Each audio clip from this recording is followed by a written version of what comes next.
அதிமுக ஆட்சியோட கடைசி ஆண்டுல 52,212 கோடி வந்து ரெவன்யூ வந்திருக்கு. சப்சிக்வெண்டா எக்ஸ்பெண்டிச்சரும் 58,266 கோடி வந்திருக்கு. ஸோ இதெல்லாம் போக இந்த 5 ஆண்டுகளில் எக்ஸ்பெண்டிச்சர் மட்டும் பெரிய லெவல் இவ்வளவு ஹைப் ஆனது. நம்ம வந்து அதுல என்ன செலவு பண்ணாங்க நம்ம பார்ப்போம். நெக்ஸ்ட். ஸோ இதான் மொத்த கடன், டிஎன்இபி மொத்த கடன். அதாவது முதலாவதாக 2000 ஆண்டுகளுக்கு முன்னாடி இது டிஎன்இபியா இருந்துச்சு. அப்போ 6,492 கோடி. 2001 2006 வரைக்கும் 2,831 கோடி வந்து கடன் வாங்கப்பட்டுள்ளது. எந்தெந்த டிபார்ட்மெண்ட்டுக்கு எப்படி வாங்கினாங்கன்னு இருக்கு. இதுல கடைசி பாத்தீங்கன்னா 2021 26 வரைக்கும் 87,399 கோடி வந்து கடன் மட்டும் வாங்கப்பட்டிருக்கு. நீங்க ரெவன்யூ உள்ள வந்திருக்கு, எக்ஸ்பெண்டிச்சரும் அதிகமாயிருக்கு, கடனும் அதிகமாக வாங்கப்பட்ட ஆண்டு. நீங்க 87,399 கோடி கடனும் அதிகமாக வாங்கப்பட்டுச்சு. அதே நேரத்தில் நீங்க ரெவன்யூ அடிஷனலா கிட்டத்தட்ட 67,000 கோடி அடிஷனல் ரெவன்யூ உள்ள வந்திருக்கு. அதே நேரத்தில் எக்ஸ்பெண்டிச்சர் செலவினங்களும் அதிகமாயிருக்கு. ஸோ இது அனைத்தும் இவ்வளவு தூரம் டிஃபரன்ஸ் வேற எந்த ஆண்டுகள்லயும் வரல. இந்த ஒரு ஆண்டுகள் தான் 87,000 கோடி. அப்படி நீங்க பண்ணிருந்தீங்கன்னா நீங்க இன்னும் தமிழகத்தில் இருக்க அனைத்து இடத்துக்கும் போதுமான அளவு இன்ஃப்ராஸ்ட்ரக்சர் டெவலப்மெண்ட் பண்ணிருக்கணும், போதுமான அளவு புது ப்ராஜெக்ட்ஸ் பண்ணிருக்கணும், போதுமான அளவு சப்ஸ்டேஷன்ஸ் பண்ணிருக்கணும். இன்னைக்கு நம்ம எவ்வளவு ஷார்டேஜ் 400க்கு மேல சப்ஸ்டேஷன் ஷார்டேஜ் இருக்கு. அது போக நம்மளுடைய லைன்ஸ் எல்லாமே இருக்கு.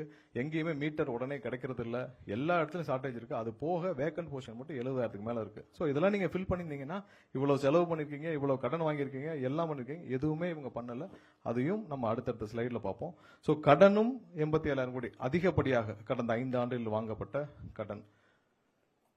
அடுத்தது. ஸோ நம்மளுடைய இன்றைய தேவை, அதாவது டிஎன்இபி நம்ம தமிழகத்திற்கு எவ்வளவு தேவைன்னு பார்த்தீங்கன்னா 21,000 மெகாவாட். இது கடைசியாக ஒரு பீக் அப் எடுத்தது. ஸோ இந்த 21,307 மாறிட்டே இருக்கும். ஒரு 500, 300, 200 மெகாவாட் பிளஸ் ஆர் மைனஸ் இருந்துட்டே இருக்கும். அதை நம்ம எப்படி பூர்த்தி செஞ்சுட்டு இருக்கோம் நம்ம வந்து தெரிஞ்சுக்கணும். ஸோ இந்த 21,300 மெகாவாட்டை வந்து நம்ம அரௌண்ட் நம்மளுடைய சொந்த ஓன் ஜெனரேஷன் மூலமாக, அதாவது நம்மளுடைய ஹைட்ரோ தெர்மல், அப்புறம் நம்மளுடைய கேஸ், நம்மளுடைய சொந்த டிஎன்இபியோடைய கார்பரேஷனுடைய ஜெனரேஷன் கார்பரேஷனுடைய இது மூலியமாக அரௌண்ட் ஒரு 3,495 மெகாவாட் நமக்கு வருது.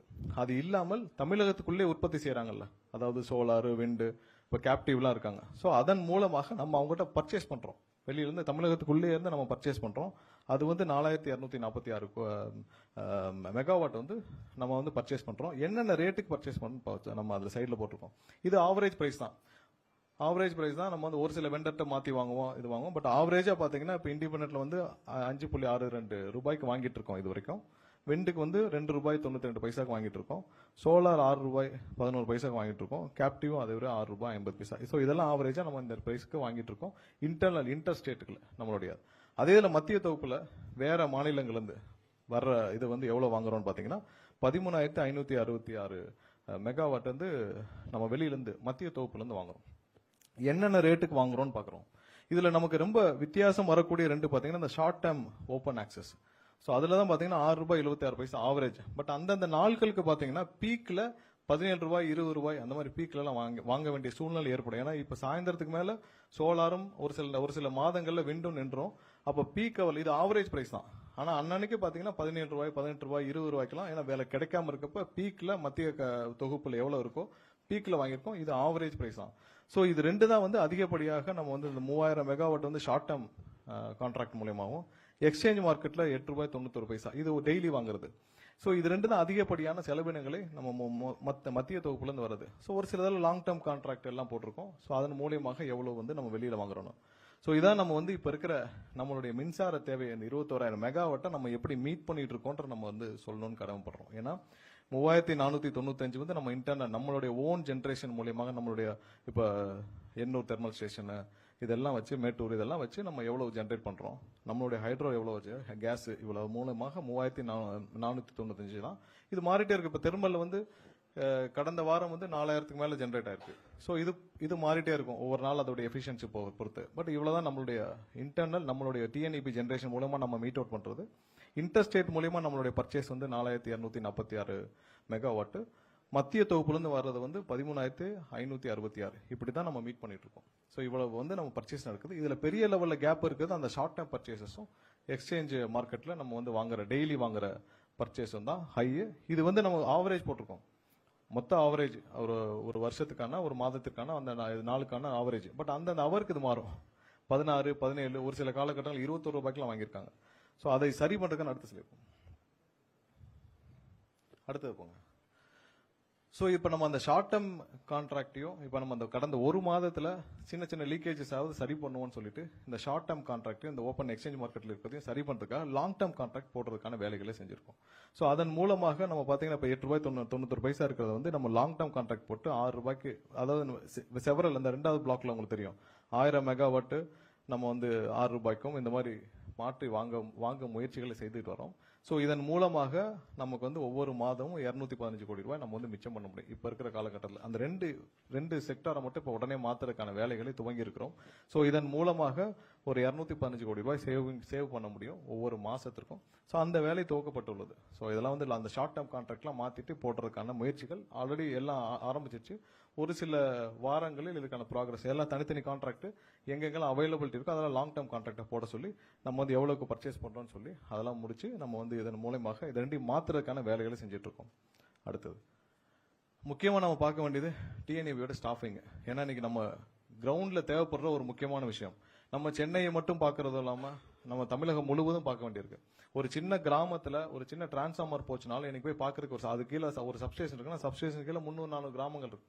ஸோ ஒரு சப்ஸ்டேஷன்ல குறிப்பிட்ட அளவு நபர்கள் இருந்தால் தான் அவங்க போய் அட்டெண்டாவது பண்ண முடியும். இன்னைக்கு மக்கள் எல்லாம் போறாங்க சப்ஸ்டேஷன்ல போறாங்கன்னா சப்ஸ்டேஷன்ல யாருமே இல்லைன்னா அவ்வளவுதான் ஸ்டாஃப் இருக்காங்க. இருக்கிற சப்ஸ்டேஷன்ல ஸ்டாஃப் அங்க ஆபீஸ்ல ஸ்டாஃப் எவ்வளவு ஸ்டாஃப் இருக்காங்க நம்ம பாக்குறதுக்கு தான் இதை குறிப்பிட்டிருக்கிறோம். ஸோ நம்மளுடைய மொத்த தேவை டிஎன்ஏபியோட மொத்த தேவை வந்து 1,40,635 எம்ப்ளாயிஸ் வந்து இந்த டிஎன்ஏபிக்கு தமிழகம் முழுவதும் தேவை. இதுல எவ்வளவு பேர் இருக்காங்கன்னா 74,714 பேர் வந்து இது வரைக்கும் வேலையில் அமர்த்தப்பட்டு வேலையில் இருக்காங்க. எவ்வளவு வேக்கன்ட் இருக்குன்னு பாத்தீங்கன்னா 65,921 பேர் வந்து இப்ப நம்பர் வந்து இது வரைக்கும் வேக்கண்டா இருக்கு. கடந்த 10 வருடத்துல பாத்தீங்கன்னா கிட்டத்தட்ட 20,240 பேர் வந்து ரிட்டையர்மெண்ட் ஆயிருக்காங்க கடந்த 10 வருடத்துல. சோ அதுல எவ்வளவு ஃபில் பண்ணிருக்காங்க நம்ம அடுத்த ஸ்லைட்ல பார்ப்போம். அடுத்த 5 வருஷத்துல வந்து 16,782 பேர் ரிட்டையர்மெண்ட் ஆக போறாங்க. 2030க்குள்ள அடுத்த 5 வருஷத்துல நம்ம வந்து 16,782 பேர் வந்து ரிட்டையர்மெண்ட் ஆக போறாங்க. ஸோ இதெல்லாம் கணக்கில் கொண்டு நம்ம வந்து இதை சரி செய்யும் வேலையை நம்ம வந்த இந்த அரசு பொறுப்பேற்று உடனே முதல் வாரத்திலே நம்ம துவக்கப்பட்ட விஷயம் தான் இது. ஏன்னா இது ரொம்ப அலாமிங்கான விஷயம். இதை நம்ம உடனே அட்ரஸ் பண்ணணும். இப்போ 16,000 பேர் சப்சிக்வெண்டா இதுல இருந்து குறைஞ்சிட்டாங்கன்னா நீங்க கிட்டத்தட்ட பாத்தீங்கன்னா அதுல 60,000 கீழே போயிடும். 58,000 பேர் வச்சுன்னா எந்த ஃபங்க்ஷனும் பண்ண முடியாது. நம்ம இதோட எந்த இதுலயும் வந்து ஜென்ரேஷனா இருக்கட்டும் இல்ல டிஸ்ட்ரிபியூஷனா இருக்கட்டும் எந்த இதுலயும் நம்ம ஃபங்க்ஷனே பண்ண முடியாது. ஸோ இது ரொம்ப முக்கியமான விஷயம். இதை அட்ரஸ் பண்ண வேண்டிய முக்கியமான விஷயம். அதனாலதான் நம்ம என்ன ஸ்டெப் எடுத்துக்கணும் அடுத்த ஸ்லைட். ஸோ இதுதான் கடந்த ஒரு 5 வருஷங்களா இவங்க அந்த 5 டென்யூரா அந்த கடந்த ஆண்டுகள் 2001 இருந்து 2026 வரைக்கும் எவ்வளவு எம்ப்ளாயிஸ் இருந்தாங்க, எவ்வளவு ரிட்டையர்மெண்ட் ஆயிருக்காங்க, எவ்வளவு இவங்க வந்து வேலைக்கு ஹையரிங் பண்ணிருக்காங்க எடுக்கப்பட்டதுன்னு. ஸோ நீங்க வந்து 2000 ஆண்டு வரைக்கும் பாத்தீங்கன்னா 200 பேர் அந்த 2000 ஆண்டு அதுல இருந்து பாத்துக்கலாம். 2001 இருந்து 2006 இந்த கடைசி இதுல பாத்தீங்கன்னா 425 பேர் வேலைக்கு எடுக்கப்பட்டுள்ளார்கள் 2001 இருந்து 2006 வரைக்கும். அப்போ வந்து மொத்தம் எவ்வளவு எம்ப்ளாயிஸ் இருந்தாங்கன்னா அந்த முதல் அதிமுக ஆட்சி 2001 இருந்து 2006 வரைக்கும் 93,722 பேர் 21 பேர் இருந்திருக்காங்க. எப்போ 2001 அவ்வளவு பேர் வேலைக்கு இருந்திருக்கிறார்கள். அப்போ வந்து ரிட்டையர்மெண்ட் அந்த வருஷம் அந்த 5 வருஷம் ரிட்டையர்மெண்ட் ஆனவங்க 27,000 பேர். அப்போ நீங்க இதையும் சேர்த்து நீங்க கடைசியில பாத்தீங்கன்னா 425 பேர் தான் அந்த வருஷம் வேலைக்கு எடுக்கப்பட்டுள்ளார். அதே இதுல 2006 2011 திமுக ஆட்சியில் நீங்க வந்து மொத்தம் இருந்த எம்ப்ளாயி பாத்தீங்கன்னா 78,228 பேர் அப்போ இருந்தது. அதுல அந்த 5 வருஷத்துல 18,522 பேர் ரிட்டையர்மெண்ட் ஆயிருக்காங்க. 6,740 பேர் தான் அப்போ ஹையரிங் நடந்திருக்கு. ரிட்டையர்மெண்ட் ப்ரொபோசிஷனும் பாத்துக்கோங்க, growth ப்ரொபோசிஷனும் பாத்துக்கோங்க. ஏற்கனவே இருந்த அதிமுக ஆட்சியில் இருந்த 93,000 பேர் கூட தக்க வைக்கப்படவில்லை. அந்த அளவுக்கு கூட தக்க வைக்கப்படவில்லை. அதுக்கடுத்து இந்த திமுக ஆட்சியில 78,000 பேராக அங்க ரிட்டையர்மெண்ட்டும் 18,000 பேர் போயிட்டாங்க. புதிதாக 6,700 பேர் தான் வேலைக்கு எடுக்கப்பட்டது. அடுத்தது 2011-16 அந்த அதிமுக அரசு அந்த டைம்ல பாத்தீங்கன்னா 79,908 பேர் இருந்தாங்க. அதுல 10,000 பேர்கிட்ட ரிட்டையர்மெண்ட் ஆயிருக்காங்க. 9,729 பேர் வந்து வேலைக்கு எடுக்கப்பட்டுள்ளது. 2016-2021 ஆண்டு கால அந்த டென்யூர்ல 953 பேர் வேலையில் இருந்தார்கள். அதுல 9,800 பேர் வந்து ரிட்டையர்மெண்ட் ஆயிருக்காங்க. அதுல 9,613 இது கடைசி அவங்க எடுத்த அந்த ஃபீல்ட் அசிஸ்டண்டா எடுத்தது. ஸோ அது இப்பவும் வேலைக்கு இருக்காங்க. அதுக்கு இல்லாமல் கடந்த 5 ஆண்டு அதாவது இவங்களுடைய ரெவன்யூவும் பல மடங்கு இன்க்ரீஸ் ஆகியும் இவங்களுடைய எக்ஸ்பெண்டிச்சரும் இன்க்ரீஸ் ஆகியும் கடனும் 89,000 கிட்ட கடனும் வாங்கியப்பட்டும் இவர்கள் வேலைக்கு எடுத்தது 343 பேர் மட்டும்தான். ஸோ 343 பேர் மட்டும்தான் இவங்க வந்து வேலைக்கு எடுத்தாங்க. இதுதான் இப்ப இருக்கிற நம்ம இருக்கிற பக்கா டேட்டா. அதாவது இவங்களுடைய ரெவன்யூ இன்க்ரீஸும் நம்ம பார்த்திருக்கோம். எவ்வளவு வந்து கிட்டத்தட்ட 100% மேல அந்த டாரிஃப் சேஞ்சுக்கு அப்புறம் பொதுமக்கள் ஒவ்வொருத்தரும் கஷ்டப்பட்டு கட்டின பணத்துல டாரிஃப் அவங்களுடைய ரெவன்யூ இன்க்ரீஸும் 60,000 கோடிக்கு 69,000 கோடி கிட்ட ரெவன்யூ இன்க்ரீஸ் ஆயிருக்கு. எக்ஸ்பெண்டிச்சர் இவங்களுடைய இவங்களுடைய இயர்லி எக்ஸ்பெண்டிச்சரும் வந்து அப்படியே 100% கூடி இருக்கு. கடனும் 89,000 கோடி கிட்ட வாங்கிட்டாங்க. ஆனா இங்க வேலைக்கு எடுத்தது 343 பேர் மட்டும்தான். அந்த காலாண்டு அதில் பாத்தீங்கன்னா 74,714 பேர் இப்ப இருக்கிறாங்க. ஸோ ரிட்டையர்மெண்ட் மட்டும் 9,136 பேர் வந்து ரிட்டையர்மெண்ட் ஆயிருக்காங்க. ஸோ இதான் இந்த மொத்த டிஎன்இபியில் எம்ப்ளாயிஸ் எப்படி எவ்வளவு தூரம் இருந்திருக்கு. ஏன்னா நம்ம தெரிஞ்சுக்கணும் எவ்வளவு பேர் வேலை பார்த்த ஒரு இடம். அதாவது கிட்டத்தட்ட 1,00,000 பேர் 2000 ஆண்டுல கிட்டத்தட்ட 1,00,000 பேர் இருந்த இடம் இன்னைக்கு 1,00,000 பேர் அப்ப இருந்த தேவைக்கு நம்ம இன்னைக்கு வந்து 5 மடங்கு 10 மடங்கு கூடி இருக்கு. நம்மளுடைய மின்சார தேவை, நம்மளுடைய எவ்வளவு எண்ட் யூசர்ஸ் கன்சியூமர்ஸும் கூடி இருக்காங்க, எல்லாம் கூடி இருக்காங்க. இன்னும் 2 மடங்காக கூடியிருக்க வேண்டிய எம்ப்ளாயிஸ் தேஞ்சு கடைசியில் நம்ம 74,000 நிக்கிறோம். 25 ஆண்டுகளுக்கு பிறகு நம்ம வந்து 30 ஆண்டுக்கு பின்னாடி போயிருக்கோம். இதான் நம்ம வந்து இந்த 25 ஆண்டுகளை நம்ம திரும்ப திரும்ப நம்ம குறிப்பிட்டதுக்கு முக்கிய காரணம் எப்படி தேஞ்சிட்டு வந்ததுன்னு நம்ம காட்ட வேண்டியிருக்கும். ஏன்னா இது ஒரு பெரிய எக்ஸ்பென்ஸ் இல்ல. எம்ப்ளாயிஸ் வந்து பெரிய எக்ஸ்பென்ஸ் இல்ல. இன்னைக்கு வந்து 10,000 கோடி செலவினங்கள் ஆகுதுன்னா அது பெரிய எக்ஸ்பென்ஸ் இல்ல. ஏன்னா இந்த துறைக்கு அவங்க தான் முக்கியம். கீழ இருந்து களத்திலிருந்து மக்களோடு அவங்க பணியாற்றுறது அவங்க தான் முக்கியம். சோ அதுல கூட போக்கஸ் பண்ணாமல் மற்ற விஷயங்களில் போக்கஸ் பண்ணனாலதான் இவ்வளவு கடன் சுமையும் இவ்வளவு செலவினங்களும் இவ்வளவு தூரம் இந்த துறை வளர்ச்சி அடையாமல் போனதுக்கு முக்கிய காரணம் கடந்த 25 ஆண்டுகளாக இந்த துறை கடந்து வந்த பாதை தான். கம்ப்ளீட் மிஸ்மேனேஜ்மெண்ட், கம்ப்ளீட்டா வந்து வளர்ச்சியை நோக்கி எந்த விஷயமும் செலுத்தப்படவில்லை. எல்லாமே வந்து பர்ச்சேஸ்ல தான் போயிருக்காங்க. புதிதாக எந்த திட்டங்களும் பெரிதாக துவங்கப்படவில்லை. நம்ம இதுவரைக்கும் 4,000 மெகாவாட் 5,000 மெகாவாட் கூட சொந்தமாக நம்ம உற்பத்தி செய்யலைன்னா அப்புறதுக்கு இவ்வளவு பெரிய வேலையை நம்ம செஞ்சிருக்கணும். இன்னைக்கு தனியார் வந்து தமிழ்நாட்டில் இன்வெஸ்ட் பண்ணி அவங்க 30,000 மெகாவாட் 40,000 மெகாவாட் சோலார்ல எல்லாரும் ரெனியூபிள் எனர்ஜில அவங்க ஜென்ரேட் பண்ணிட்டு போறாங்க. ஏன் நம்ம பண்ணல? நம்ம பண்ணிருக்க வேண்டிய விஷயத்த தனியார்கள் வந்து இங்க பண்ணிட்டு போறாங்க. தனியார்களை அனுமதித்து அவர்கள் மூலமாக இன்டைரக்டா நம்ம லாபம் சம்பாதிச்சதை மட்டும்தான் இவங்க வந்து இந்த 25 வருஷமா பண்ணிருக்காங்க. வேற எதுவுமே பண்ணல. ப்ரீவியஸ்ல இருப்போம், நான் அதை சொல்லிடுவோம். முன்னாடி போங்க. முன்னாடி இந்த இதுல இதான் நம்ம பார்க்க வேண்டியது. அதாவது தனியார்கள் மூலியமாக நம்ம இவ்வளவு வாங்க வேண்டியிருக்கு. அப்புறம் நம்ம என்னைக்கு வந்து இதை நம்மளுடைய சொந்த தொகுப்புல நம்ம 3,495 மெகாவாட் தான் நம்மளுடைய சொந்த தொகுப்புல நம்மளுடைய உற்பத்தியிலே இருக்கு. அப்போ இவ்வளவு வருஷமாக இப்ப நீங்க மொத்தமாக தமிழ்நாட்டில் ரெனியூபிள் எனர்ஜில இது வரைக்கும் வந்து இங்க இன்வெஸ்ட் பண்ணவங்க மட்டும் 35,000-40,000 கோடிக்கு மேல இன்வெஸ்ட் பண்ணிருக்காங்க.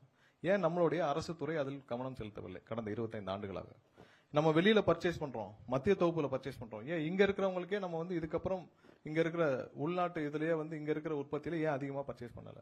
ஏன் ரேட்டு பாத்தீங்கன்னா சோலார் ரேட்டு 6.11 பைசா இது வரைக்கும் போடப்பட்ட தொகுப்பு, இது ரொம்ப ஹையஸ்ட் ரேட்டு. அதுல ஏன்ற காரணத்தை இன்டைரக்டாக என்னன்னா நடுவில் நிறைய அக்ரிகேட்டர்ஸ், ஒவ்வொரு சோலாருக்கும் நல்ல உற்பத்தியாளர் 1 மெகாவாட் 2 மெகாவாட் உற்பத்தியாளர் இருக்காங்க. நடுவில் நிறைய அக்ரிகேட்டர்ஸ், அவர்கள் மூலியமா தான் இந்த அரசு பர்ச்சேஸ் பண்ணுது. எங்கேயுமே டைரக்டா உற்பத்தி செய்யறவர்கிட்ட பர்ச்சேஸ் பண்ணல. நடுவில் நிறைய அக்ரிகேட்டர்ஸ் மூலமா தான் இவ்வளவு ஹையஸ்ட் பிரைஸ் எல்லா இடத்துலயும் வந்திருக்கு. அடுத்து போயிடலாம். அந்த எம்ப்ளாயிஸ் இது போங்க. சோ இதான் இது வரைக்கும் எவ்வளவு எம்ப்ளாயிஸ் இருந்தாங்க, இதுல எவ்வளவு இதுல கடந்து வந்த பாதை, எவ்வளவு தூரம் இந்த ஒரு ஸ்னாப்ஷாட்டே உங்களுக்கு தெரியும் எவ்வளவு தூரம் இந்த துறை தேஞ்சிட்டு வந்திருக்குன்னு. சோ இருக்கிற இடங்களையே மேனேஜ் பண்ண முடியாத அளவுக்கு ஒருத்தர் வந்து இப்ப 2000 ஆண்டு கிட்டத்தட்ட 1 லட்சம் பேர் இருந்திருக்காங்க. 99,484 பேர் இருந்த இடத்துல இன்னைக்கு 74,000 பேர் தான் இருக்காங்கன்னா ஒருத்தர் வந்து 3 பேர் 4 பேர் செய்யக்கூடிய வேலையை செய்யறாங்க. அதிகப்படியான பணி சுமை உள்ள ஒரு துறையாக இருக்கு. ஏன்னா அவங்க டே டு டே அவங்க களத்துல இருந்தாகணும். ஒரு ஃபியூஸ் போச்சுன்னா போகணும், டிரான்ஸ்ஃபார்மர் போச்சுன்னா போகணும், ஃபியூஸ் ஆஃப் போச்சுன்னா போகணும். களத்துல போய் தினமும் களத்துல போய் ஆபீஸ்ல உட்காந்து வேலை பார்க்குற வேலை கிடையாது. எல்லாம் களத்துல நின்று போயிடணும். இப்ப சர்வீஸ் கொடுக்குறாங்கன்னா ஏன் டிலே ஆகுது? ஆள் இல்ல. டெய்லி சர்வீஸ் ரெக்வஸ்ட் அவ்வளவு வருது, யாரு போய் கொடுக்கறது? ஒரு ஆள் வந்து 10 பேர் வேலை செய்யறாங்க. அதனாலதான் சர்வீஸ் உடனே கொடுக்க முடியல. மீட்டர் பாக்ஸ் பொறுத்தவரைக்கும் ஏன் டிலே ஆகுது? ஆள் இல்ல. சோ இதெல்லாம் தான் வந்து இதற்கான காரணம். இதை முறையாக அட்ரஸ் பண்றதுக்கு பெரிய விஷயமே இல்லை. சோ அதான் அடுத்து நம்ம என்ன செஞ்சிருக்கோம் கடந்த 3 வாரத்தில் நம்ம சொல்ல போறோம். நெக்ஸ்ட் ஸ்லைட் போங்க. சோ நம்மளுடைய இப்போ கரண்ட் வேக்கன்ட்ல இந்த அரசு பொறுப்பேற்றவுடன் முதலாவதாக முதலமைச்சர் சந்திச்சு பேசியவுடன் அரை மணி நேரத்தில் சொன்னோம்ல, அரை மணி நேரத்தில் 15,000 பேரை வேலைக்கு எடுக்கிறதுக்கு நம்மளுடைய முதல்வர், தமிழக முதல்வர் அண்ணன் விஜய் அவர்கள் வந்து ஒப்புதல் அளித்தார். இந்த ஆண்டுக்குள் அந்த 15,000 பேர் வேலைக்கு கண்டிப்பாக எடுக்கப்படுவார்கள். அதுக்கடுத்து பண்ண ஒரு இவங்க கடந்த ஆட்சியில் பண்ண ஒரு பெரிய பிளண்டர் என்னன்னா, கேங்பன் வந்து 2021 ஒரு 5391 பேர் எடுத்தாங்க. அதுல என்ன கண்டிஷன்ல எடுத்தாங்கன்னு தெரியல. எப்போ இவங்க தான் ஓசியில யாரும் எடுக்கிறது இல்லையா, எல்லாம் ஒரு கிரைட்டீரியா இருக்கும். ஒரு எடுக்கணும்னா யாரும் வந்து ₹1 கொடுக்காம கூட உள்ள வர முடியாது. ஸோ எல்லாத்துக்கும் ஒரு கிரைட்டீரியா வச்சு பழைய கவர்மெண்ட், அதாவது 2021 ஒரு கிரைட்டீரியா வச்சு ஏதோ வாங்கிட்டு 5391 பேரை அவர்கள் எடுத்திருக்கிறார்கள். இந்த கடந்த 5 ஆண்டுகளாக அவர்களை அப்படியே டிராப் பண்ணிட்டாங்க. ஸோ 5 ஆண்டுகளாக அவர்கள் பட்ட வேதனை கொஞ்சம் நஞ்சம் இல்லை, இந்த 5391 பேரும். ஏன்னா அவங்களுக்கு வேலை இருக்கா இல்லையான்னு அவங்களுக்கு அனௌன்ஸ்மெண்ட் ஆயிடுச்சு, நீங்க அனௌன்ஸ் பண்ணிட்டீங்க, கன்ஃபார்ம் பண்ணிட்டீங்க. வேலை இருக்கா இல்லையான்னு தெரியல, கூப்பிடுவாங்களா இல்லையான்னு தெரியல, பார்க்காத மினிஸ்டர் இல்ல. ஏன்னா 3 மினிஸ்டர் மாட்டாங்க கடந்த 5 வருஷத்துல. ஆனா நிழல் ஒண்ணுதான், மினிஸ்டர் தான் வேற. நிழலா பின்னாடி இருந்து ஆபரேட் பண்ணது ஒருத்தர் தான், ஆனா மினிஸ்டர் தான் 3 மினிஸ்டர். ஆனா பார்க்காத மினிஸ்டர் இல்ல, பார்க்காத சிஎம் இல்ல, எல்லாரையும் பார்த்தாச்சு. சிஎம், அவர் மாப்பிள்ள, பையன், மாப்பிள்ள ஃப்ரெண்ட்ஸ், பையன் ஃப்ரெண்ட்ஸ் எல்லாரையும் பார்த்திருக்காங்க. அவங்களுக்கு வழியே இல்லை. இப்ப முதல்வரிடம் பேசி அந்த 5391 பேரையும் சேர்த்து 20449 பேர் இந்த ஆண்டு அவர்களை கண்டிப்பாக வேலையில் எடுக்கப்படுவார்கள். சோ இதற்கும் முதல்வரிடம் ஒப்புதல் வாங்கிவிட்டது. அது பினான்சியல் அப்ரூவல் இருக்கு, ஏன்னா ஏற்கனவே அனௌன்ஸ் பண்ணனால. சோ இதையும் சேர்த்து 20,000 பேர் இந்த ஆண்டுகளுக்குள்ள 2449 பேர் வந்து கண்டிப்பாக வேலையில் அமர்த்தப்படுவார்கள். ஏன்னா இது ரொம்ப முக்கியம். சோ சப்சிக்வெண்ட் அடுத்தடுத்த ஆண்டுகள்ல இதெல்லாம் முடிச்சுட்டு இவங்களெல்லாம் பணியில் அமர்த்தி இவங்களுக்கு போதுமான ட்ரைனிங் கொடுத்துட்டு அடுத்தடுத்து சப்சிக்வெண்ட் ஆண்டுகள். ஏன்னா இப்ப நம்ம அடுத்த ஒரு முக்கியமான விஷயம் என்ன பண்ணிருக்கோம்னா, எல்லா இடத்துலயும் ஒப்பந்த தொழிலாளர் இருக்காங்க. எவ்வளவு பேர் இருக்காங்கன்ற ரெக்கார்டே கிடையாது. மொத்தமாக எவ்வளவு பேர் இருக்காங்க? ஒவ்வொரு நாளும் என்னிடம் வர்றவங்க பாத்தீங்கன்னா ஒப்பந்த தொழிலாளர் 15 வருஷம் இருக்கேன், 20 வருஷம் இருக்கேன். இங்கேயே பாத்தீங்கன்னா 6 மாதம் 7 மாதம் சம்பளம் வாங்காமல் அதுக்கு ஒரு கான்ட்ராக்டர் இருக்காங்க. அந்த கான்ட்ராக்டருக்கு டிஎன்இபி மூலமாக ப்ராப்பரா பேமெண்ட் போயிட்டு இருக்கு. சோ அவர்கள் வந்து அந்த தொழிலாளருக்கு 6 மாசம் 7 மாசம் பிஎஃப் இஎஸ்ஐ எதுவும் கொடுக்காம சம்பளம் கொடுத்திருக்காங்க. இப்பதான் முதல் முறையாக எத்தனை ஒப்பந்த தொழிலாளர்கள் எத்தனை வெண்டர் இருக்காங்க அதை கன்சாலிடேட் பண்ற வேலையை இப்பதான் துவங்கியிருக்கு. அது சில வாரங்கள் பிடிக்கலாம், ஏன்னா எவ்வளவு பேர் இருக்காங்கன்னு தெரியல. சோ அவர்களுக்கு என்ன பண்ண போறோம்னு தெரியல. பட் மொத்தமா லிஸ்ட் வந்த பிறகுதான் எவ்வளவு ஒப்பந்த தொழிலாளர் இருக்காங்க, ஒவ்வொரு சப்ஸ்டேஷன்ல எவ்வளவு பேர் இருக்காங்க, அங்க லோக்கலா பிளேஸ் பண்ணிருக்காங்க, இந்த மொத்த லிஸ்டையும் நம்ம எடுத்து கண்டிப்பாக இதுல என்ன பண்ணணும்னு நம்ம அசஸ் பண்ண முடியும். சோ அந்த ஒப்பந்த தொழிலாளரை தவிர்த்து விட்டு இப்ப நம்ம டிஎன்இபில நேரடியாக எடுக்க போறது அந்த 20,449 பேர் பிளஸ் அதுல இன்க்ளூடிங் அந்த கேங்மேன், விடுபட்ட அந்த கேங்மேன் இருக்காங்களா 2021 ஆண்டிலிருந்து 5 வருஷமாக கஷ்டப்பட்டு வர அந்த கேங்மேனுக்கு கண்டிப்பாக இந்த ஆண்டு நம்ம முடிச்சு சீக்கிரம் பைனான்சியல் அப்ரூவல் வாங்கி கொடுத்துருவோம். நம்ம யாரையும் பழி வாங்குறதும் இல்ல. கடைசியில வந்து 2 அரசும் அவங்களோட ஈகோல நீ வாங்கிட்டு போட்ட நான் வாங்கிட்டு போட்டேன்னு சொல்லி 2 பேரும் விட்டு அந்த 5397 பேருக்கு கண்டிப்பாக இந்த அரசு ஒரு வழி கொடுக்கும்ன்றதை சொல்லிடுறோம். அடுத்த ஸ்லைட். இப்பதான் முக்கியமா நம்ம எம்ப்ளாயிஸ் வைஸ் பார்த்துட்டோம், எப்படி இந்த கடந்து வந்த பாதை, எவ்வளவு வந்து எம்ப்ளாயிஸ் இருந்தாங்க, எப்படி இந்த துறை எவ்வளவு தூரம் போயிருக்குன்னு. இப்ப நம்ம எக்யூப்மெண்ட்ஸ் இன்ஃப்ராஸ்ட்ரக்சர், அதாவது டிரான்ஸ்ஃபார்மர்ஸ், சப்ஸ்டேஷன்ஸ், நம்மளுடைய ஹெச்டி லைன்ஸ் எல்லாம் வந்து கடந்த 2001 ஆண்டுல இருந்து இப்போ வரைக்கும் எவ்வளவு இன்ஸ்டால் பண்ணதுன்னு பார்க்கணும். ஏன்னா நம்மளுடைய growth ஆவரேஜா இருக்கு. இது 15% இருந்து 20% growth வந்து ஒவ்வொரு வருஷமும் நம்மளுடைய கஸ்டமர் growth இருக்கு, அதாவது எண்ட் யூசர் growth இருக்கு. அதை தக்கன நம்மளுடைய இன்ஃப்ராஸ்ட்ரக்சர் growth இருக்கான்னு பார்க்கணும்னா அதான் இருக்கும். ஸோ ஓவராலா இப்ப இருக்கிறதுல பாத்தீங்கன்னா சப்ஸ்டேஷன் மொத்தம் 1910 சப்ஸ்டேஷன்ஸ் இப்போ வரைக்கும் இருக்கிறது. ஸோ ஒவ்வொரு வருஷமும் எவ்வளவு வந்து நம்ம கமிஷன் பண்ணி முடிச்சிருக்கோம் அப்படின்னு பாத்தீங்கன்னா, நீங்க 2001க்கு முன்னாடி வரைக்கும் 618, அது வரைக்கும் இருந்த சப்ஸ்டேஷன் 618. அந்த 2001 ஆண்டுல இருந்து 6ஆம் ஆண்டு வரைக்கும் வந்து பாத்தீங்கன்னா 259 சப்ஸ்டேஷன்ஸ் புதிதாக உருவாக்கப்பட்டது அந்த அதிமுக ஆட்சியில். அதே நேரத்தில் 2006ஆம் ஆண்டுல இருந்து 2011ஆம் ஆண்டு வரைக்குள்ள வந்து பாத்தீங்கன்னா 289 சப்ஸ்டேஷன்ஸ் புதிதாக உருவாக்கப்பட்டு கமிஷன் பண்ணப்பட்டது. 2011 இருந்து 16 வரைக்கும் 263 சப்ஸ்டேஷன்ஸ். 2016 இருந்து 2021 வரைக்கும் 359 சப்ஸ்டேஷன்ஸ் புதிதாக உருவாக்கப்பட்டு கமிஷன் பண்ணுச்சு. கடந்த ஆட்சி காலத்தில், அதாவது அதிகமான ரெவன்யூ ஜெனரேஷன் பண்ண ஆண்டு, அதிகமாக கடன் வாங்கப்பட்ட ஆண்டுலயும் 122 சப்ஸ்டேஷன்ஸ் மட்டும்தான் கமிஷன் பண்ணப்பட்டுச்சு. அவர் என்கிட்ட சொன்னார், செந்தில் பாலாஜி அசம்பிளியில சொன்னார், நாங்கள் நிறைய அனௌன்ஸ் பண்ணணும், அதோட டீடைல்ஸ் நாங்கள் கொடுக்குறோம் தனியா. நிறைய அனௌன்ஸ்மெண்ட் மட்டும் தான் பண்ணாரு, வேற எதுவும் பண்ணல. இவ்வளவு ரெவன்யூ ஜெனரேட் ஆயிருக்கு, இவ்வளவு எக்ஸ்பெண்டிச்சர் வந்திருக்கு, அதே நேரத்தில் நீங்க இவ்வளவு கடனும் வாங்கியிருக்கீங்க. அதனால இவங்க மொத்தமா அந்த ஆண்டுகள்ல, கடந்த 5 ஆண்டுகள்ல நாங்க டீடைல்டா எல்லாமே எந்தெந்த சப்ஸ்டேஷன் வரைக்கும் எங்களால கொடுக்க முடியும் அந்த டேட்டா இருக்கு, மொத்தமா வாங்கிக்கொள்ளலாம். 122 சப்ஸ்டேஷன்ஸ் மட்டும் தான் இவங்க கமிஷன் பண்ணிருக்காங்க. அதே நேரத்தில் டிரான்ஸ்ஃபார்மர்ஸ், அதாவது auto transformers, power transformer, distribution, நம்ம கடைசியில் அந்த டிஸ்ட்ரிபியூஷன் டிரான்ஸ்ஃபார்மர் மட்டும் பார்க்கலாம். நீங்க மற்றதெல்லாம் டீடைல்டு அதுலயே இருக்கு. ஏன்னா அது பெரிய நம்பர். ஸோ அதுல 2001 ஆண்டு வரைக்கும் பாத்தீங்கன்னா 1,35,457 டிரான்ஸ்ஃபார்மர்ஸ் தமிழகத்தில் இருந்த டிரான்ஸ்ஃபார்மர்ஸ். ஸோ ஒவ்வொரு 5 ஆண்டுகளிலும் எவ்வளவு டிரான்ஸ்ஃபார்மர்ஸ் வந்து ப்ரொக்யூர் பண்ணி அவங்க வந்து புதுதாக இன்ஸ்டால் பண்ணான்னு பாக்குறோம். இதுல கடைசி 2 டென்யூர் பாத்துக்கலாம். அதாவது 2016 இருந்து 2021 வரைக்கும் 84,000 டிரான்ஸ்ஃபார்மர்ஸ் வந்து கமிஷன் பண்ணிருக்காங்க, புதிதாக ப்ரொக்யூர் பண்ணி கமிஷன் பண்ணிருக்காங்க. அதுல 2021 இருந்து 2026 வரைக்கும் 99,573. அதான் அதையும் சொன்னார், கரெக்டா தான் சொன்னாரு. ஆனா அதுல அந்த சிபிஐ வழக்க மிஸ் பண்ணிட்டாரு. 99,573 டிரான்ஸ்ஃபார்மர்ஸ் வந்து ப்ரொக்யூர் பண்ணி பண்ணிருக்காங்க. ஸோ இந்த ஆவரேஜும் இதோடைய செலவினங்கள் எவ்வளவுன்னு பாத்தீங்கன்னா நம்ம தனியா பார்ப்போம். பட் இந்த ஆவரேஜும் இதான் வந்து நம்ம அந்த ஆண்டுகள்ல பண்ணப்பட்டது. மொத்த உள்ள இப்போ கரண்டா தமிழகத்தில் உள்ள மொத்த டிரான்ஸ்ஃபார்மர்ஸ் பாத்தீங்கன்னா 4,47,603 டிரான்ஸ்ஃபார்மர்ஸ் இப்போ இருக்குது. நெக்ஸ்ட் ஸ்லைட் போலாம். ஸோ தான் இந்த ஹெச்டி லைன்ஸ், அப்புறம் ஓஹெச் லைன்ஸ், இதெல்லாம் கிலோமீட்டர் இருக்கு. யூஜி கேபிள்ஸ் இதெல்லாம் எவ்வளவு இன்ஸ்டால் பண்ணிருக்குன்னு பாக்குறோம். ஒவ்வொரு ஆண்டுகள்லையும் எவ்வளவு இன்ஸ்டால் பண்ணிருக்கு நம்ம இங்க தெளிவாக குறிப்பிட்டப்பட்டிருக்கு. இதுலயும் 2006 இருந்து 2011 தான் வந்து அதிகமா, அதாவது 68,000. அதுக்கடுத்து 2011-14 இருந்து 53,384. 2016 இருந்து 2021 ஆண்டுகளில் 33,706 கிலோமீட்டர்ஸ் மொத்தம் லே பண்ணிருக்கு. அதே எல்டி லைன் சொல்றோம் நம்ம. அதே 2021 2026 வரைக்கும் 23,179 கிலோமீட்டர்ஸ் வந்து எல்டி லைன்ஸ் வந்து லே பண்ணிருக்காங்க. ஸோ இதான் மொத்த இதோடைய இன்ஃப்ராஸ்ட்ரக்சர். இதுலயும் எந்தெந்த ஆண்டுகள் எவ்வளவுன்னு குறிப்பிட்டு. நெக்ஸ்ட் போங்க. நம்மளுடைய மொத்த இப்ப அசெட், இப்ப இருக்கிற நம்ம எவ்வளவு அசெட் இருக்குன்னு பாத்துட்டோம். டிரான்ஸ்ஃபார்மர்ஸ்ல இருந்து ஹெச்டி லைன்ஸ் இருந்து எல்லா லைன்ஸுக்கும் கண்டக்டர்ஸ் எல்லாருக்கும். இதுல எவ்வளவு வந்து பழையது, இப்ப நீங்க இந்த துறையில 25 ஆண்டுகளுக்கு மேல போன சப்ஸ்டேஷன்ஸ் கண்டிப்பா பயன்படுத்தவே முடியாது. ஸோ அதுதான் இன்னைக்கு இங்க இருக்கிற வல்லுநர்கள் டெக்னீஷியன் சொல்றது. ஸோ அதே நேரத்தில் டிரான்ஸ்ஃபார்மர்ஸும் 25 ஆண்டுகளுக்கு மேல இருக்கிற டிரான்ஸ்ஃபார்மர்ஸ் பயன்படுத்த முடியாது. ஸோ அது மாதிரி எவ்வளவு வந்து 25 ஆண்டுகளை கடந்ததுன்னு நம்ம பார்த்துக்கோம். சப்ஸ்டேஷன்ஸ்ல பாத்தீங்கன்னா இப்ப இருக்கிற மொத்தம் 33 கேவிஎல் 797 சப்ஸ்டேஷன்ஸ்ல 184 சப்ஸ்டேஷன் வந்து 25 ஆண்டுகளை கடந்து விட்டுச்சு. ஸோ இன்னும் நீங்க அடுத்த ஒரு 5 ஆண்டுகள் நம்ம முடியிறப்ப அப்போ, அதாவது 2001 2006 காலகட்டங்களில் போட்ட மேலும் ஒரு சில, அதாவது ஒரு 200-300 சப்ஸ்டேஷன்ஸ், அதுவும் 25 ஆண்டுகளை கடந்துரும். ஸோ அடுத்த 5 ஆண்டுகள்ல. ஸோ அதே 110 கேவியில பாத்தீங்கன்னா கிட்டத்தட்ட 50%, 970ல 449 வந்து 25 ஆண்டுகளை கடந்து விட்டது. ஸோ இதான் அந்த டிரான்ஸ்ஃபார்மர்ஸ். அதே டிரான்ஸ்ஃபார்மர்ஸ்ல பாத்தீங்கன்னா இப்ப இருக்கிற 4,47,603 டிரான்ஸ்ஃபார்மர்ல 42,000 டிரான்ஸ்ஃபார்மர் வந்து 25 ஆண்டுகளை கடந்து விட்டது. 20 ஆண்டுகளை கடந்தாலே அதோடைய ஒர்க்கிங் கெப்பாசிட்டி குறைஞ்சிரும். 25 ஆண்டுகளை கடந்தது வந்து 42,808 டிரான்ஸ்ஃபார்மர்ஸ் இருக்கு. அப்ப 20 ஆண்டுகளை கடந்ததுன்னு பார்த்தா இன்னொரு 50,000 டிரான்ஸ்ஃபார்மர்ஸ் இருக்கும். ஸோ இதான் வந்து இன்னைக்கு இருக்கிற பெரிய ப்ராப்ளம். அதாவது நம்ம லோட தாங்க முடியல.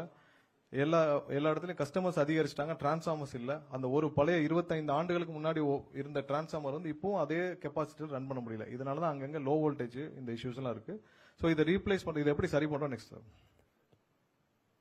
அடுத்த ஸ்லைட். ஸோ இப்போ இருக்கிற இந்த சப்ஸ்டேஷன்ஸ் எல்லாம் ரிப்பேர் பண்றதுக்கான எவ்வளவு திட்டங்கள் இதை நம்ம இந்த ஆண்டே தொடங்க போறோம். அதாவது எந்தெந்த ரீஜியன்ல, இப்ப சென்னை, கோயம்புத்தூர், இதை நம்மளுடைய 12 ஜோன் இருக்கு, 12 ரீஜன் இருக்கு நம்மளுடைய டிஎன்இபில. ஸோ அதை வந்து ரிப்பேரும் அப்கிரேடும், ஏன்னா பழைய சப்ஸ்டேஷன்ஸ் எல்லாம் நம்ம வந்து அப்கிரேட் பண்ண வேண்டிய உடனடி கட்டாயத்தில் இருக்கிறோம். ஸோ அதற்கு எவ்வளவு மொத்தம் வந்து பட்ஜெட் பார்த்தீங்கன்னா 8,318 கோடி வந்து பழைய சப்ஸ்டேஷன்ஸை புதுப்பிக்கும் பணிகள், அதை ரிப்பேர் பண்ற பணிகளை நம்ம உடனடியாக துவக்க போகிறோம். இதையும் இப்ப முதல்வரிடம் ஒப்புதல் வாங்கிவிட்டோம். அடுத்தது நெக்ஸ்ட் போங்க. ஸோ இப்போ ஆன்கோயிங், இப்போ வேலை நடந்துட்டு இருக்கிற சப்ஸ்டேஷன்ஸ் பாத்தீங்கன்னா 121 சப்ஸ்டேஷன்ஸ் வந்து இப்போ ஒர்க் இன் ப்ராக்ரஸ்ல இருக்கு மொத்தம். அதாவது கடந்த ஆட்சியில அவங்க அனௌன்ஸ் பண்ண 423 சப்ஸ்டேஷன்ஸ்ல வந்து பாத்தீங்கன்னா 32 கமிஷன் ஆயிடுச்சு. 121 ஒர்க் இன் ப்ராக்ரஸ் இருக்கு. அந்த 121ல பாத்தீங்கன்னா 20 வந்து பழைய 2016-21ல ஆரம்பிச்சது இன்னும் முடிவடையாமல் இருக்கு. ஸோ அதெல்லாம் அப்படியே பெண்டிங்ல இருக்கு. அதையும் சேர்த்து 121 ஒரு ஒர்க் இன் ப்ராக்ரஸ்ல இருக்கு. 270 அனௌன்ஸ்மெண்டா தான் இருக்கு. இன்னும் இடம் ஐடென்டிஃபை பண்ணல. ஃபண்டிங் எல்லாம், இதுல எல்லாம் ஃபண்டிங் எப்படி நடந்துட்டு இருக்கு இது வரைக்கும் பாத்தீங்கன்னா, ஃபண்டிங் எல்லாம் வந்து நம்ம லோன்ல தான் அரேஞ்ச் பண்ணி டைப் பண்ணி ஃபண்டிங் பண்ணிட்டு இருக்கோம். ஸோ இதுக்கு 270 இன்னும் ஸ்டார்ட் பண்ணல, இடமும் ஐடென்டிஃபை பண்ணல. அதையெல்லாம் சேர்த்து இனி வர்ற ஆண்டுகள்ல நம்ம கண்டிப்பாக இதையெல்லாம் மீட் எடுக்கிற, முதல்ல அந்த ரிப்பேர் ஒர்க்கும் பண்ணுவோம், அது கூட நம்ம புதிய சப்ஸ்டேஷன்ஸ் உருவாக்கும் பணிகளையும் சேர்த்து செய்வோம். அடுத்த ஸ்லைட்ல. ஸோ நம்ம அடுத்த ப்ரொக்யூர்மெண்ட்ஸ் என்னென்ன பண்ண போறோம் இந்த 2026-2027. ஏன்னா நம்ம உடனடியாக செய்யற வேலையில நம்ம ஹையரிங்கும் வேலைக்கு எடுக்கிறதும் 15,000 பிளஸ் அந்த 5,000 கேங்மேன் 20,000 பேர் எடுக்கிறோம். அதற்கடுத்து இந்த பழைய சப்ஸ்டேஷன்ஸ் நம்ம வந்து புதுப்பிக்கும் பணிகளையும் நம்ம உடனடியாக துவக்க போறோம். அது இல்லாமல் இந்த வருஷம் 2026-27 ஆண்டுகளுக்குள்ள நம்ம என்னென்ன வேலைகளை துவக்க போறோம்னு பாத்தீங்கன்னா 231 சப்ஸ்டேஷன்ஸ் உடனே இதான் வந்து அன்னைக்கு முதல்வர் அறிவிச்சதுல இந்த 15,000 கோடி செலவுல 231 சப்ஸ்டேஷன்ஸ் உடனடியாக துவக்க போறோம். அதுக்கு லேண்ட் அக்யூசிஷன் எல்லாமே முடிஞ்சிருச்சு. உடனடியாக துவக்கும் பணிகள் தான் இப்போ உடனே இருக்கு. அதே நேரத்தில் EHP சப்ஸ்டேஷன்ஸ் வந்து பாத்தீங்கன்னா 1056. அதுக்கப்புறம் கடைசியில் டிரான்ஸ்ஃபார்மர் பார்க்கலாம். 60,000 டிரான்ஸ்ஃபார்மர்ஸ் வந்து இந்த வருஷம் ப்ரொக்யூர் பண்ண போறோம். மீட்டர்ஸ் வந்து 21,70,000 மீட்டர்ஸ். ஸோ இதெல்லாம் சேர்த்து 21,512 கோடிக்கு இந்த வருஷம் வந்து நம்ம இன்ஃப்ராஸ்ட்ரக்சர் ஸ்டெபிலைசேஷனுக்காக நம்ம செய்ய போற வேலைகள் இந்த ஆண்டு மட்டும். அடுத்த 4 ஆண்டுகள் என்ன செய்ய போறோம்னு இதுல பார்த்தோம். ஸோ அடுத்த 4 ஆண்டுகளில் 238 சப்ஸ்டேஷன்ஸ் வந்து நம்ம புதிதாக மேலும் உருவாக்க போறோம். இது இல்லாமல் அடுத்த 4 ஆண்டுகளில் புதிதாக உருவாக்க போறோம். ஸோ இதெல்லாம் என்னென்ன செய்ய போறோம்னு சொல்லிட்டு இதுல டிரான்ஸ்ஃபார்மர்ஸ் மட்டும் 1,50,000 டிரான்ஸ்ஃபார்மர்ஸ் வந்து பிளான் பண்ணிருக்கோம். ஏன்னா இதை பண்ணாதான் நம்ம அடுத்து வர்ற நம்மளுடைய ரெக்யர்மெண்ட்ஸை நம்மளுடைய கஸ்டமருக்கு கொண்டு போய் சேர்க்க முடியும். ஏன்னா இப்போ நீங்க 4,47,000 டிரான்ஸ்ஃபார்மர் இப்பயே 40,000 டிரான்ஸ்ஃபார்மர் கிட்ட 25,000 பழசு. ஸோ நம்ம முடிவடையும் படத்தில் 1,00,000 20 ஆண்டுகளுக்கு பின்னாடி இருக்கும். ஸோ அதனால 1,50,000 டிரான்ஸ்ஃபார்மர்ஸையாவது நம்ம வந்து பிளான் பண்ணியிருக்கிறோம். அடுத்த ஸ்லைட் போகும்.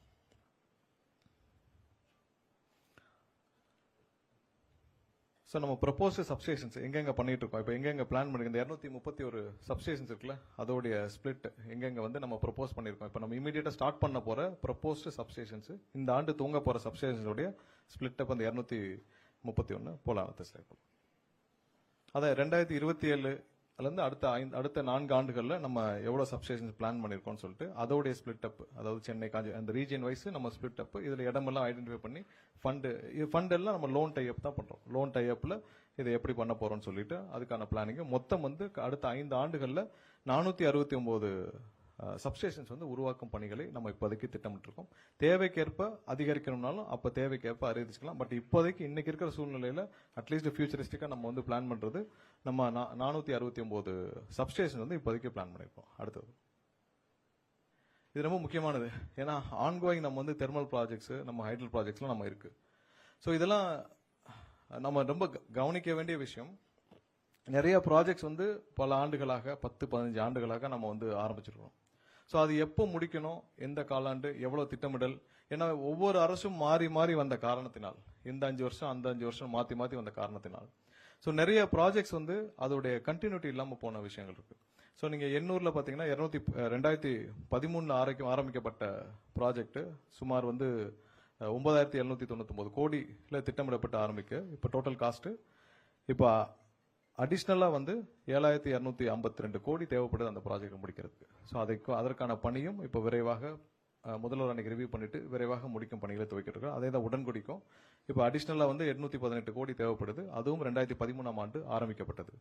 அடுத்த 2 வந்து நம்ம ரொம்ப பேசப்பட வேண்டிய விஷயம் என்னன்னா, இந்த இடிபிஎஸ் நம்ம இங்க தெர்மல் எக்ஸ்பான்ஷனுக்கு 2012 ஆண்டு ஆரம்பிக்கப்பட்ட அந்த ப்ராஜெக்ட் வந்து திட்டமிடப்பட்ட போது 6,380 கோடியில திட்டமிடப்பட்டு அதுல வந்து 2,871 கோடி செலவுகள் செஞ்சு கடந்த 2 வருஷமா அப்படியே கிடப்பில் போடப்பட்டுள்ளது. ஃபீசிபிலிட்டி இல்லை, என்ன ப்ராப்ளம்னு தெரியல, அப்படியே கிடப்பில் போடப்பட்டு இது வரைக்கும் அதுல செலவு செஞ்சது மட்டும் 2,871 கோடி செலவு செய்து அப்படியே கிடப்பில் விட்டு விட்டார்கள். ஸோ அதை நம்ம எக்ஸ்பர்ட்டை வச்சு அசஸ் பண்ணி என்ன செய்யலாம்னு பார்க்கிறோம். அதுக்கடுத்து இந்த உப்பூர் வந்து நம்ம பேச வேண்டிய விஷயம். உப்பூரும் அதே மாதிரி தான் 2010 அந்த திமுக ஆட்சி காலத்தில் துவங்கப்பட்டது. 12,778 கோடி செலவில் திட்டமிடப்பட்டது. இப்போ வந்து பாத்தீங்கன்னா 5,920 கோடி இது வரைக்கும் செலவு பண்ணி முடிச்சிட்டாங்க.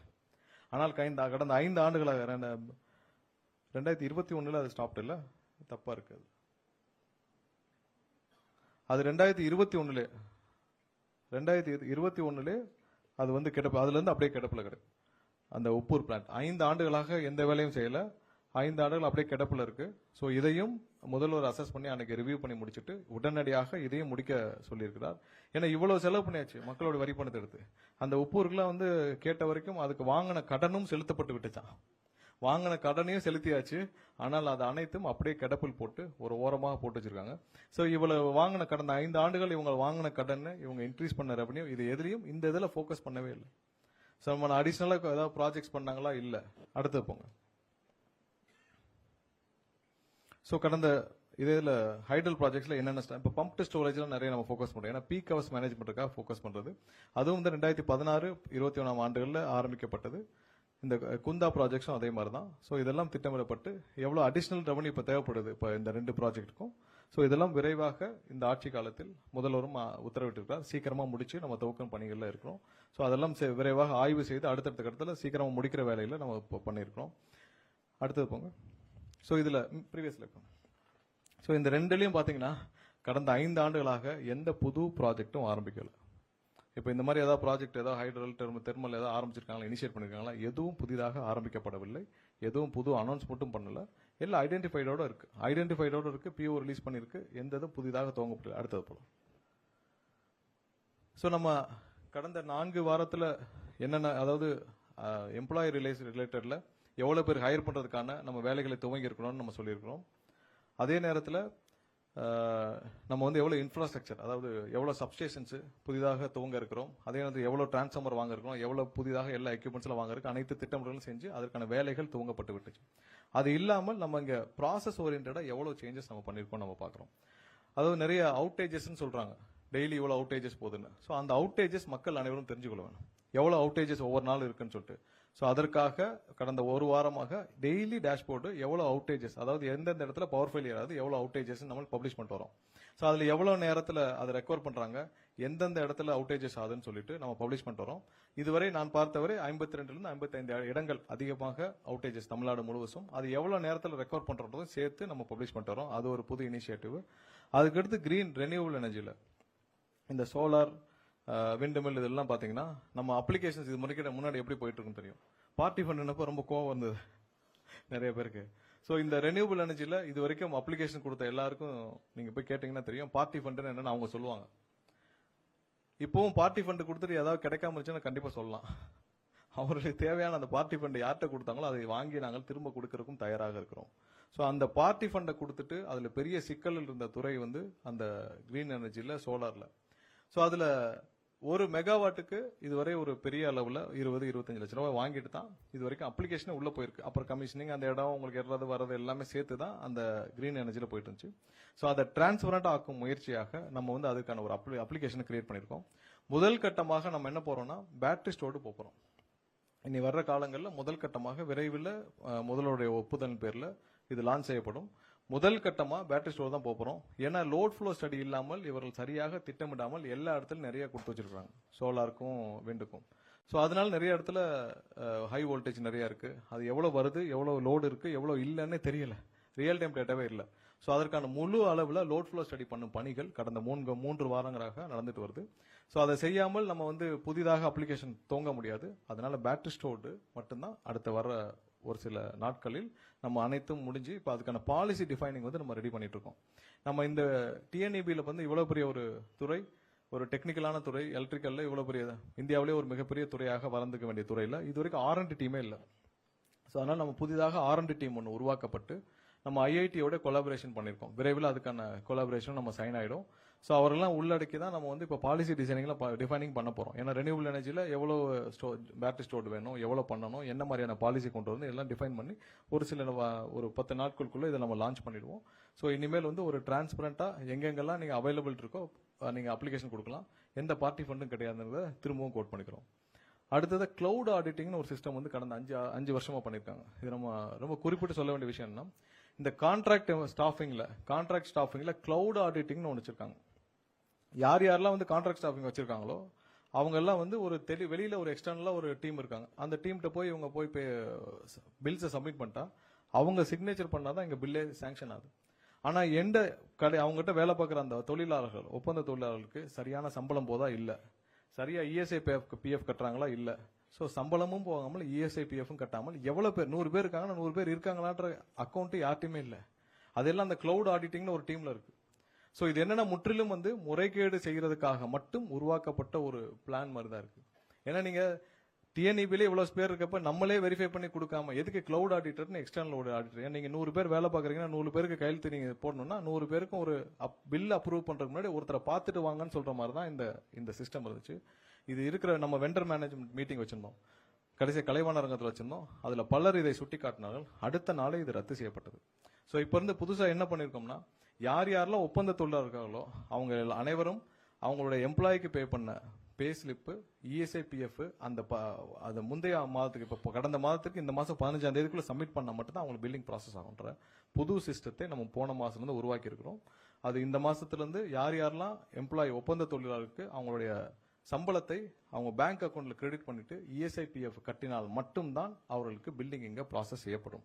நான் நிறைய பேர் என்ன வந்து சந்திச்சாங்க, 6 மாசம் சம்பளம் வராமல் இருக்கிறாங்க. ஆனா அவங்களுக்கு முறையாக டிஎன்ஏபில இருந்து அந்த வெண்டருக்கு போயிருக்கு. 6 மாசமா சம்பளம் வாங்க. இதே பில்டிங்ல என்கிட்ட வந்து 4-5 பேர் பார்த்தாங்க. ஸோ அதற்கப்புறம் தான் இதுக்கு உடனடியாக அவங்க நடவடிக்கை எடுக்கப்பட்டு யார் யாரெல்லாம் அந்த மாதிரி தொழிலாளர்களை ஏமாற்றிருக்காங்களோ அவங்க மேலே கிரிமினல் கம்ப்ளைண்ட் கொடுக்கப்பட்டிருக்கு. இது வரைக்கும் ஒரு சில பேர் மேலே கொடுத்திருக்கோம். நடவடிக்கையும் எடுப்பதற்கான நோட்டீஸ் எல்லாம் அனுப்பப்பட்டிருக்கு. இதில் யாரும் தவறும் பட்சத்தில் எம்ப்ளாய்க்கு அந்த ஸ்டாச்சுரரி கம்ப்ளைண்ட்ஸ்ல யார் யார் மிஸ் பண்றாங்களோ அவங்க மீது கடுமையான நடவடிக்கை எடுக்கும் பணிகள் கண்டிப்பாக டிஎன்ஏபி துவங்கும். ஏன்னா எந்த இடத்துலையும் தொழிலாளர்கள் ஒப்பந்த தொழிலாளர் யாரும் பாதிக்க விட மாட்டோம். அதுல உறுதியா இருக்கணும். அதுதான் இந்த ப்ராசஸை நீக்கிவிட்டு கடந்த மாதத்துல எல்லாமே வந்து அப்ளிகேஷன்ல கொண்டு வந்தாச்சு. அடுத்து இந்த கான்ட்ராக்ட் நம்ம தான் சொன்ன இந்த பில்லிங் வந்து இனிமேல் ப்ராசஸ் பண்ண கான்ட்ராக்டிங் எம்ப்ளாய் பில்லிங் ப்ராசஸ் பண்றது எல்லாமே வந்து பாத்தீங்கன்னா இனி அவங்க பில் எல்லாம் சப்மிட் பண்ண பிறகு தான் எம்ப்ளாயி கொடுத்த சம்பளத்துடைய பேங்க் ஸ்டேட்மெண்ட், இஎஸ்ஐ கொடுத்த பிறகு தான் நம்ம பண்ணுவோம். ஹெச்ஆர்எம்எஸ் போர்ட்டல் வந்து கவுன்சிலிங்க்கு இனிமேல் எந்த அட்மினிஸ்ட்ரேட்டிவ் டிரான்ஸ்ஃபர்ஸும் நடக்காது. முன்னெல்லாம் நிறைய அட்மினிஸ்ட்ரேட்டிவ் டிரான்ஸ்ஃபர்ஸ் நிறைய பண்ணியிருந்திருக்காங்க. ஸோ நீங்க திடீர்னு வேணா உங்களுக்கு ஒரு பெரிய லெவல் ரெவன்யூ வேணா ஒரு 500 பேர் எடுத்து டிரான்ஸ்ஃபர் பண்ணிட்டீங்கன்னா வேகன் கிரியேட் ஆகும். ஸோ அதன் மூலியமாக உங்களுக்கு வேண்டியவர்களை நிரப்பிக் கொள்ளலாம். ஸோ அந்த ப்ராசஸ் இனிமேல் கிடையாது. தெளிவாக போர்ட்டல்ல எங்கெங்கெல்லாம் வேகன்ட் இருக்கோ அது பப்ளிஷ் செய்யப்படும். வருடத்திற்கு 2 முறை கவுன்சிலிங் நடத்தப்படும். தேவையானவர்கள் அப்ளை பண்ணா உடனடியாக டிரான்ஸ்ஃபர் கிடைக்கும். நீங்க யாரையும் அணுக வேண்டாம், யார்ட்டையும் பணம் கொடுக்க வேண்டாம். முறையாக மெரிட்டோரியஸ்ல உங்களுக்கு டிரான்ஸ்ஃபர் கிடைக்கும். அதுக்கான போர்ட்டலும் துவங்கப்பட்டிருக்கு. அடுத்தது கிரீன் எனர்ஜிக்கு கடந்த வாரம் வந்து 5 ஜோனல் நம்ம அனௌன்ஸ் பண்ணியிருந்தோம். அதுக்கு முன்னாடி பாத்தீங்கன்னா உடுமல்பேட்டிலையும் திருநெல்வேலியும் 2 ஜோன் இருந்துச்சு. அந்த 2 ஜோன் மூலியமா தான் அனைத்து விஷயங்களும் நடைமுறைப்படுத்து. அதாவது நீங்க அப்ளிகேஷனு அந்த ஒரு மெகாவாட்டுக்கு எவ்வளவு கொடுக்கணுமோ அந்த ஜோனு, அங்க அந்த ஜோன்ல எம்ப்ளாயிஸ் இருக்காங்க இல்ல நிறைய புரோக்கர்ஸ் தான் இருந்தாங்க. ஸோ அப்ளிகேஷன் ஃபில் பண்றது ஒருத்தர், அதை ப்ராசஸ் பண்ற ஒருத்தர், கையெழுத்து போடுற மட்டும் தான் நம்ம டிஎன்ஏபி. ஸோ அது அனைத்தும் டிஸ்மேண்டில் பண்ணப்பட்டு நீங்க ஃபீல்டு விசிட் இதற்கு மட்டும் 5 ஜோனலாக பிரிச்சு உடனடியாக அவங்களுக்கு போய் ஃபீல்டு விசிட் பண்ணணும். இதெல்லாம் பண்றதுக்காக 5 ஜோனா பிரிச்சு கடந்த வாரம் அனௌன்ஸ் பண்ணிட்டோம். எல்லா அப்ரூவலும் ஹெட் ஆஃபீஸுக்கு வந்துருச்சு. நிறைய இடத்துல லோட் ஃப்ளோ ஸ்டடியும் தெளிவாக போயிட்டு இருக்கு. அது போக நிறைய இடத்துல கமிஷனிங் பெண்டிங் இருக்கு. எனக்கு நிறைய பேருக்கு பெண்டிங் இருக்கு. லோட் ஃப்ளோ ஸ்டடி பண்ணிட்டு இருக்கோம். அதெல்லாம் உடனடியாக கொடுக்கப்படுறது. கடந்த வார 2-3 நாட்களாக யார் யாருக்கெல்லாம் அந்த சோலார்ல முடிச்சு கமிஷனிங் பெண்டிங் இருக்கோ அவங்களுக்கு உடனடியாக கொடுக்கப்பட்டு வருது. அடுத்ததா எம்ப்ளாயி ரிலேட்டடா எவ்வளவு தூரம் இந்த 25 ஆண்டுகளாக இங்க வேலை பார்த்த ஊழியர்களை எப்படி இவ்வளவு நடத்த முடியுமோ பல முந்தைய அரசுகள் அவ்வளவு மோசமாக. ஏன்னா ஒரு ப்ரொமோஷன் என்ன வந்து பார்த்தவங்க சொன்னாங்க 20 ஆண்டுகளாக ஒரே கிரேட்ல இருக்காங்க, 18 ஆண்டுல ஒரே கிரேட் இருக்காங்க. கடைசி நாள் அவங்க ப்ரொமோஷனுக்கு முதல் நாள் அவங்க ரிட்டையர் ஆகுது முதல் நாள் ப்ரொமோஷன் கொடுத்து ரிட்டையர் பண்ணோம். அது எவ்வளவு பெரிய தவறு. ஒருத்தர் வந்து ஒரு பணியில சேராங்க ஒரு நிறுவனத்தை நம்பி ப்ரொமோஷன் நேரத்துக்கு கொடுக்க முடியலன்னா அப்புறதுக்கு கவர்மெண்ட் ரன் பண்ணிட்டு எம்ப்ளாயிஸ்க்கு தேவையான அந்த நேரத்தில் கொடுக்கலன்னா அப்புறதுக்கு அந்த நிறுவனம் நடக்கணும். ஸோ அவங்களுக்கு தெளிவாக அவங்களுக்கு தேவையானது செஞ்சு விட்டு அவங்க ஏன் வந்து அக்கறை இல்லாமல் வேலை பார்க்க போறாங்க. ஸோ அதை நிவர்த்தி செய்யும் விதமாக இந்த 4 வாரத்தில் வந்து ஒரே ஷார்ட்டா நம்ம வந்து 383 பேருக்கு வந்து ப்ரொமோஷன்ஸ் நம்ம அப்பாயின்ட் பண்ணிக்கணும். நேற்று கொடுத்த 383 பேர் அந்த 18 பேர் மொத்தம் 401 அப்பாயின்மெண்ட் ஆர்டர்ஸ் ஒரே ஷாட்ல நேற்று கொடுத்தோம். முதல்வர் கொடுத்தாரு. அது இல்லாமல் 300 பேருக்கு அந்த ஏஇல இருந்து இஇ ப்ரொமோஷன் அது ஒரே நாள்ல அனைவருக்கும் வேக்கன்ட் எவ்வளவு இருக்கோ ப்ரொமோஷன் கொடுக்கப்பட்டது. அதே மாதிரி நம்ம ஏஇல இருந்து ஜேஇ அவங்க ப்ரொமோஷன் 117 பேர். அடுத்து இந்த கேங்மேன் டிரான்ஸ்ஃபர்ஸ் ரெக்வஸ்ட் 3440 பேருக்கு பல ஆண்டுகளாக இவங்க யாரை சந்திச்சா நீங்க தேவையான பார்ட்டி ஃபண்ட் கொடுக்காம ஒரு டிரான்ஸ்ஃபரும் நடக்காது. அது உங்களுக்கு எல்லாருக்கும் தெரியும். ஸோ 3440 கேங்மேனுக்கும் ஒரே நாளில் அவங்க கேட்ட இடத்திற்கு டிரான்ஸ்ஃபர் வழங்கப்பட்டு விட்டுச்சு. போன 19ஆம் தேதி ஜூன் 19ஆம் தேதி ஒரே நாளில் அவங்க கேட்ட இடத்திற்கு பல வருடங்களாக பார்ட்டி ஃபண்ட் கொடுக்க முடியாமல் இருந்தவர்களுக்கு இனிமேல் பார்ட்டி ஃபண்ட் இல்லைன்னு சொல்லி நம்ம வந்து ஒரே நாளில் அந்த 3440 பேருக்கும் வந்து டிரான்ஸ்ஃபர்ஸ் கொடுத்து முடிச்சிருக்கிறோம். அது இல்லாமல் இந்த 2012 பேட்ச் அப்போ இந்த ஏஇ பேட்ச் வந்து கிட்டத்தட்ட 700 பேருக்கு மேல இருக்காங்க. ஸோ அவர்களை வேலைக்கு எடுக்கிறப்பே ஒரு மிகப்பெரிய குளறுபடியில் எடுத்தார்கள். அவர்களுக்கான ப்ரொமோஷன்ஸ் வந்து பல கோர்ட் ஆர்டர்ல இருந்து பெண்டிங் இருக்கு. அவர்களுக்கும் நம்ம ஆல்ரெடி நோட்டிபிகேஷன் கொடுத்துட்டோம். விரைவாக முடிக்கப்பட்டு இன்னும் 1 மாதத்துக்குள் அவங்களுக்கும் ஒரே ஷாட்ல அந்த 700 பேருக்கும் வேகன்ட் எவ்வளவு இருக்கோ அதை பார்த்து ப்ரொமோஷன் கொடுக்கப்படும். இனிமேல் ஆனுவலா நம்ம எவ்வளவு ஹையர் பண்ண போறோன்ற சார்ட்டும் தெளிவா பப்ளிஷ் பண்ண போறோம். இதுக்கு முன்னாடி அவங்க பப்ளிஷ் பண்ண மாட்டாங்க. இப்ப நேத்து நம்ம போட்ட 401 பேருக்கு வேலைக்கு, இதுக்கு முன்னாடி அவங்க வேலைக்கு எடுக்கிறாங்கன்னா 10 பேரா தனியா கூப்பிட்டு உங்களுக்கு வேலைக்கு எடுக்க போறோம், நீங்க பார்த்து எவ்வளவு பண்ணுங்கன்னு சொல்லி கண்ணுக்கு தெரியாமல் நியமனங்கள் நடந்துட்டு வந்தது. ஸோ இது இனிமேல் அப்படிலாம் கிடையாது. ஆனுவலா நம்ம பப்ளிஷ் பண்ணுவோம். அந்த பப்ளிஷ் பண்ணதுபடி அவங்க டிஎன்பிஎஸ்ல போவாங்க. மெரிட்டோரியஸா கண்டிப்பா ஹைரிங் முடியும். இப்போ இந்த நம்ம 15,000 அந்த 5,000 அப்படிதான் இருக்க போகுது. எங்கெங்க வேக்கன்ட் இருக்கோ அது தக்கனதான் ஒரே ஃபார்முலா தான் எல்லாத்துக்கும் இருக்கும். எந்த பாகுபாடும் இருக்காது. ஸோ அதை நம்ம பப்ளிஷ் பண்ண போறோம். எல்லாமே இன்னும் வர்ற காலங்கள் எல்லாமே டிரான்ஸ்பரண்டா இருக்கும். ஸோ இதெல்லாம் தான் இந்த கடந்த 3 வாரங்கள் இந்த அரசு, முதல்வர் அண்ணன் விஜய் தலைமையிலான அரசு உத்தரவின் பேர்ல இது நடந்த விஷயங்கள். இந்த டிஎன்இபியில் நம்ம எடுத்த புது இனிஷியேட்டிவ்ஸ். அடுத்த ஸ்லைட். ஸோ நம்ம மொத்த கன்சியூமர்ஸ் எவ்வளவு இருக்காங்க நம்ம பார்க்கணும். ஏன்னா இதுதான் வந்து முக்கியமான விஷயம். இப்போ வரைக்கும் மொத்தமா டொமஸ்டிக்ல நீங்க 2,50,00,000 டொமஸ்டிக் கன்சியூமர்ஸ், மொத்தமா பாத்தீங்கன்னா 3,51,00,000 கன்சியூமர்ஸ் நம்ம மொத்தம் இன்னைக்கு இருக்கிற கால சூழ்நிலையில இருக்கிறாங்க. இது ஒவ்வொரு வருஷமும் எவ்வளவு தூரம் இது இன்க்ரீஸ் ஆயிருக்குன்னு பாக்குறோம். ஸோ நீங்க ஒவ்வொரு வருஷமும் அதாவது 2006 காலகட்டங்களில் 24%, 2011 27% இன்க்ரீஸ் இருந்திருக்கு, 2016 18%, 2021 16%, 2026 பார்த்தீங்கன்னா 14% தான் growth, கன்சியூமர்ஸ் growth. அப்ப நீங்க புது தொழில்துறை துவங்கப்பட்டது இல்ல, புதிதாக நிறைய எம்எஸ்எம்இ உருவாக்கப்பட்டதா இல்ல. ஏன்னா இருக்கிற எல்லா ஆண்டுகளையும் கடந்த 25 ஆண்டுகள்ல ரொம்ப குறைவான growth, consumer growth, end user consumer growth வந்து கடந்த 5 ஆண்டுகள்ல தான் மொத்தம் 14% தான். ஸோ உங்களுக்கு புது ரெவன்யூவும் வந்திருக்கு, புதிதாக நீங்க கடனும் 80,000 கோடிக்கு மேல வாங்கியிருக்கீங்க, எக்ஸ்பென்ஸும் நீங்க 50,000 கோடிக்கு மேல அதிகப்படுத்திருக்கீங்க, உங்களுக்கு எண்ட் யூசர்ஸும் அதிகம் இல்லை, அதே ஆவரேஜ் தான் இருக்கு, அந்த ஆவரேஜை விட நம்ம கம்மி. ஸோ அப்போ இவ்வளவு தூரம் உங்களுடைய செலவினங்கள் எல்லாம் அதிகரிச்சது, இந்த பணம் எல்லாம் எங்கே போகணுன்றது தான் ஒரு கேள்வி. அதற்கான விடையும் நாமளும் அடுத்தது போங்க. ஸோ இது ஓவரால் சம்மரைஸ், அதாவது எவ்வளவு எம்ப்ளாயிஸ் இவங்க ஓவரால் ஹையர் பண்ணிருக்காங்க 2001 இருந்து, இந்த பழைய இதுல இருந்து மொத்த சம்மரைஸ். ஏன்னா பாத்தீங்கன்னா மொத்தமாக தெரியும் இந்த சார்ட்ல எவ்வளவு தூரம், அதாவது 2001 2006 காலகட்டத்தில் 425 பேர் எவ்வளவு, ஏன்னா மொத்த கம்பாரிசன் பார்த்தா தான் நமக்கு தெரியும். ஸோ அதுல பாத்தீங்கன்னா ரொம்ப குறைவாக வேலைக்கு ஆள்கள் எடுக்கப்பட்டது 2021 இருந்து 2026 வரை ஆண்டுகள்ல.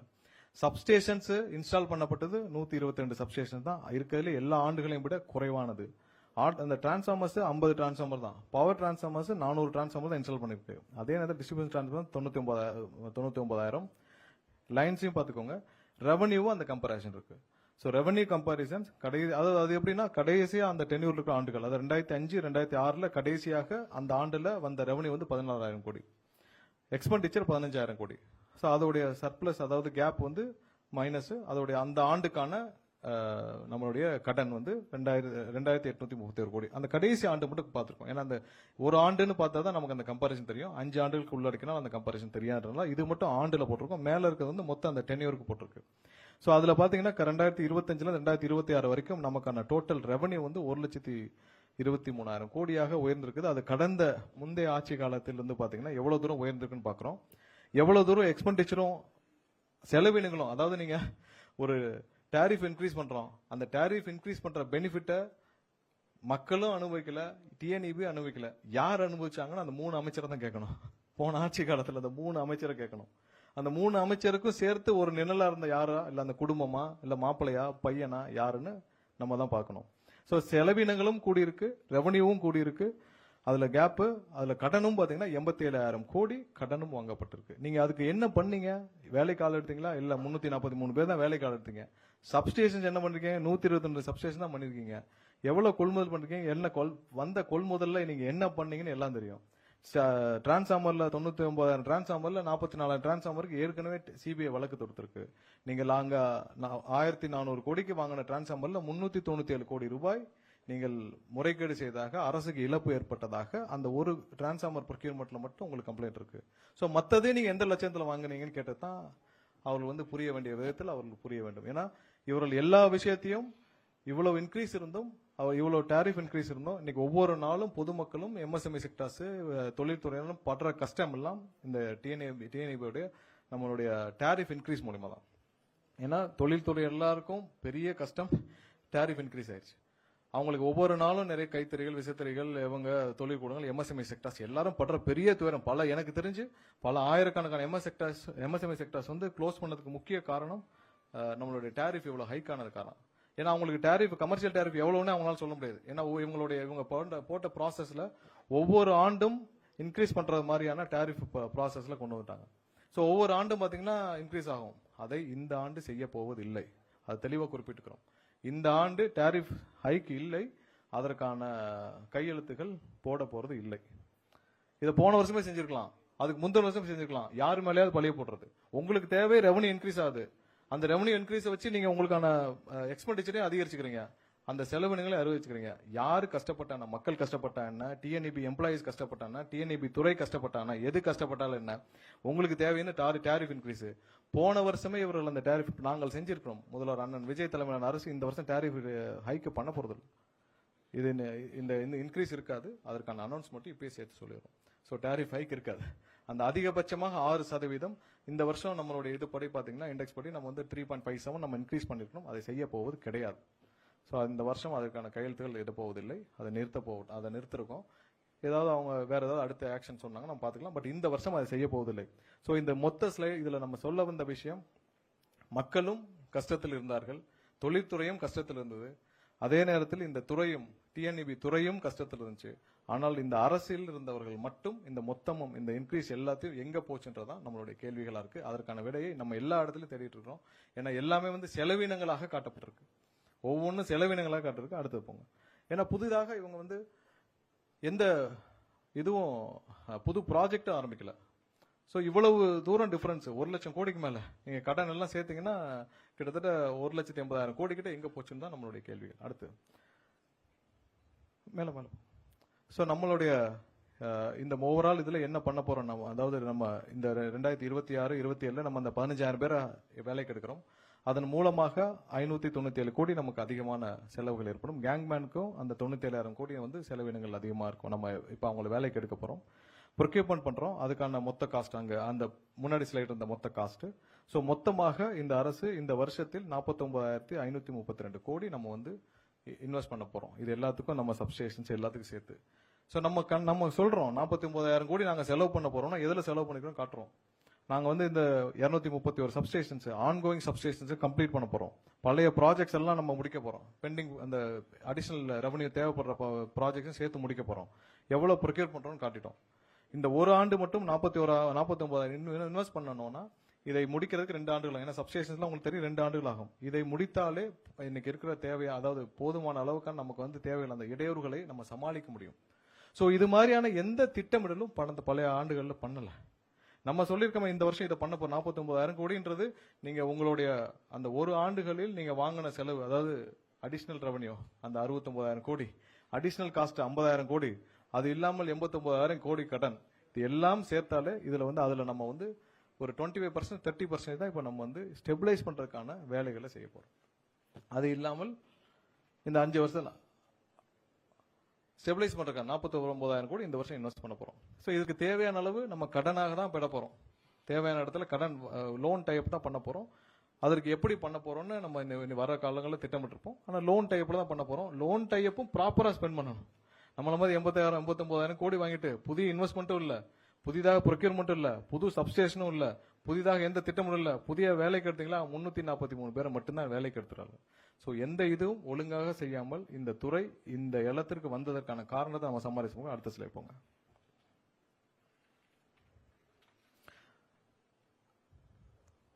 சோ நம்ம அடுத்து என்னென்ன செய்ய போறோம், நம்ம புதிதாக என்ன செய்ய போறோம் பாக்குறோம். நம்ம அடிஷனல் ரெவன்யூக்காக, ஏன்னா இந்த டிஎன்இபில அடிஷனல் ரெவன்யூக்காக நம்ம இப்ப இருக்கிற எண்ட் யூசர்ஸ் வச்சு நம்ம எப்படி எவ்வளவு தூரம் 3,51,00,000 எண்ட் யூசர்ஸ் இருக்காங்க. அது இல்லாமல் அடிஷனல் ரெவன்யூ, அதாவது அடிஷனலாக இவி சார்ஜிங் ஸ்டேஷன்ஸ் இல்ல அடிஷனல் தொழில்களை இந்த டிஎன்இபி துவங்கறதுக்கான பணிகளை நம்ம துவக்கி இருக்கிறோம். இன்னும் திட்டமிடும் வேலைகள் நிறைய இருக்கு. பட் இன்னும் ஒரு சில மாதங்களில் அதுக்கான தெளிவுகள் வந்த பிறகு அதற்கான அனௌன்ஸ்மெண்ட்ஸ் இருக்கும். அதுக்கப்புறம் மற்ற என்னென்ன, அதாவது நம்ம பேட்டரி ஸ்டோரேஜ் நம்ம ஏற்கனவே சொல்லிட்டோம், பேட்டரி ஸ்டோரேஜும் பம்ப் ஸ்டோரேஜ் நம்ம போறோம். ஸோ பேட்டரி ஸ்டோர்டு இப்போதைக்கு பாலிசியாக நம்ம அதை மட்டும் ஓப்பன் பண்ணுவோம். ஏன்னா நம்ம வந்து நம்மளோட லோட் ஃப்ளோ எவ்வளோ இருக்குன்னு தெரியணும். ஏன்னா நம்மளுடைய மத்திய தொகுப்பு அந்த இதில் வந்து நம்ம 14,600 மெகாவாட் தான் நம்மளுடைய கொள்ளளவு இப்போ இருக்கு. அதையும் இன்க்ரீஸ் பண்ண வேண்டிய கட்டாயத்தில் இருக்கிறோம். ஸோ அதனால இப்போதைக்கு பேட்டரி ஸ்டோர் தான் போகிறோம். ஏன்னா அந்த பீக் ஹவர்ஸ் மேனேஜ் பண்ணுறதா நம்ம அதிகமாக பவர் பர்ச்சேஸ் வெளியில் வந்து வாங்குறோம். ஸோ அந்த பேட்டரி ஸ்டோர்டு போனால் அதை சமாளிக்கக்கூடிய அளவில் இருக்கும். ஸோ அதுக்கான திட்டமிடல் துவங்கியிருக்கோம். இப்போ வர்ற அப்ளிகேஷனும் நம்ம பேட்டரி ஸ்டோர் மட்டும் தான் போக போகிறோம். அதற்கான பாலிசியை நம்ம வந்து ஐஐடி போன்ற வல்லுநர்களும் சேர்ந்து பாலிசி கிரியேட் பண்ணோம். ஏன்னா உலக அளவில் வேர்ல்டு எல்லா இடத்துலையும் என்ன பாலிசி ஃபாலோ பண்ணியிருக்கோம் அந்த பாலிசியை வச்சு நம்ம கிரியேட் பண்ண போகிறோம். ஸோ ஒன்ஸ் பாலிசி எல்லாம் கன்ஃபார்ம் ஆன பிறகு அந்த போர்ட்டல் வந்து லான்ச் ஆயிரும். அந்த போர்ட்டல் மூலியமாக தான் இனிமேல் அப்ளிகேஷன்ஸ் டிரான்ஸ்பரண்டாக இருக்கும். ஸோ இதெல்லாம் நம்ம இப்போ இருக்கு திட்டமிட்டிருக்கிற விஷயங்கள். இது மேலேயே சம்மரைஸ் பண்ணிருக்கோம். ஏன்னா அந்த ஷார்ட் டேர்ம் கான்ட்ராக்ட்ஸ் எல்லாம் நம்ம நிப்பாட்டிட்டு நம்ம லாங் டேர்ம் கான்ட்ராக்ட்ஸ்க்கு போக போகிறோம். இன்னும் எங்கெங்கெல்லாம் லீக்கேஜஸ் இருக்கோ அதை சரி பண்ணும் வேலைகளையும் நம்ம துவக்கியிருக்கோம். ஸோ முற்றிலுமாக நீங்கள் அனைவரும் எதிர்பார்த்த இந்த வெள்ளை அறிக்கை. ஏன்னா இந்த துறை எந்த இடத்துல இருந்து ஆரம்பிச்சது, எவ்வளவு பேர் வேலை பார்த்தார்கள், எதை நோக்கி பயணிச்சிட்டு இருக்கு, இந்த துறையில என்னென்ன செய்ய வேண்டியிருக்கு நம்ம சொல்லியிருக்கோம்.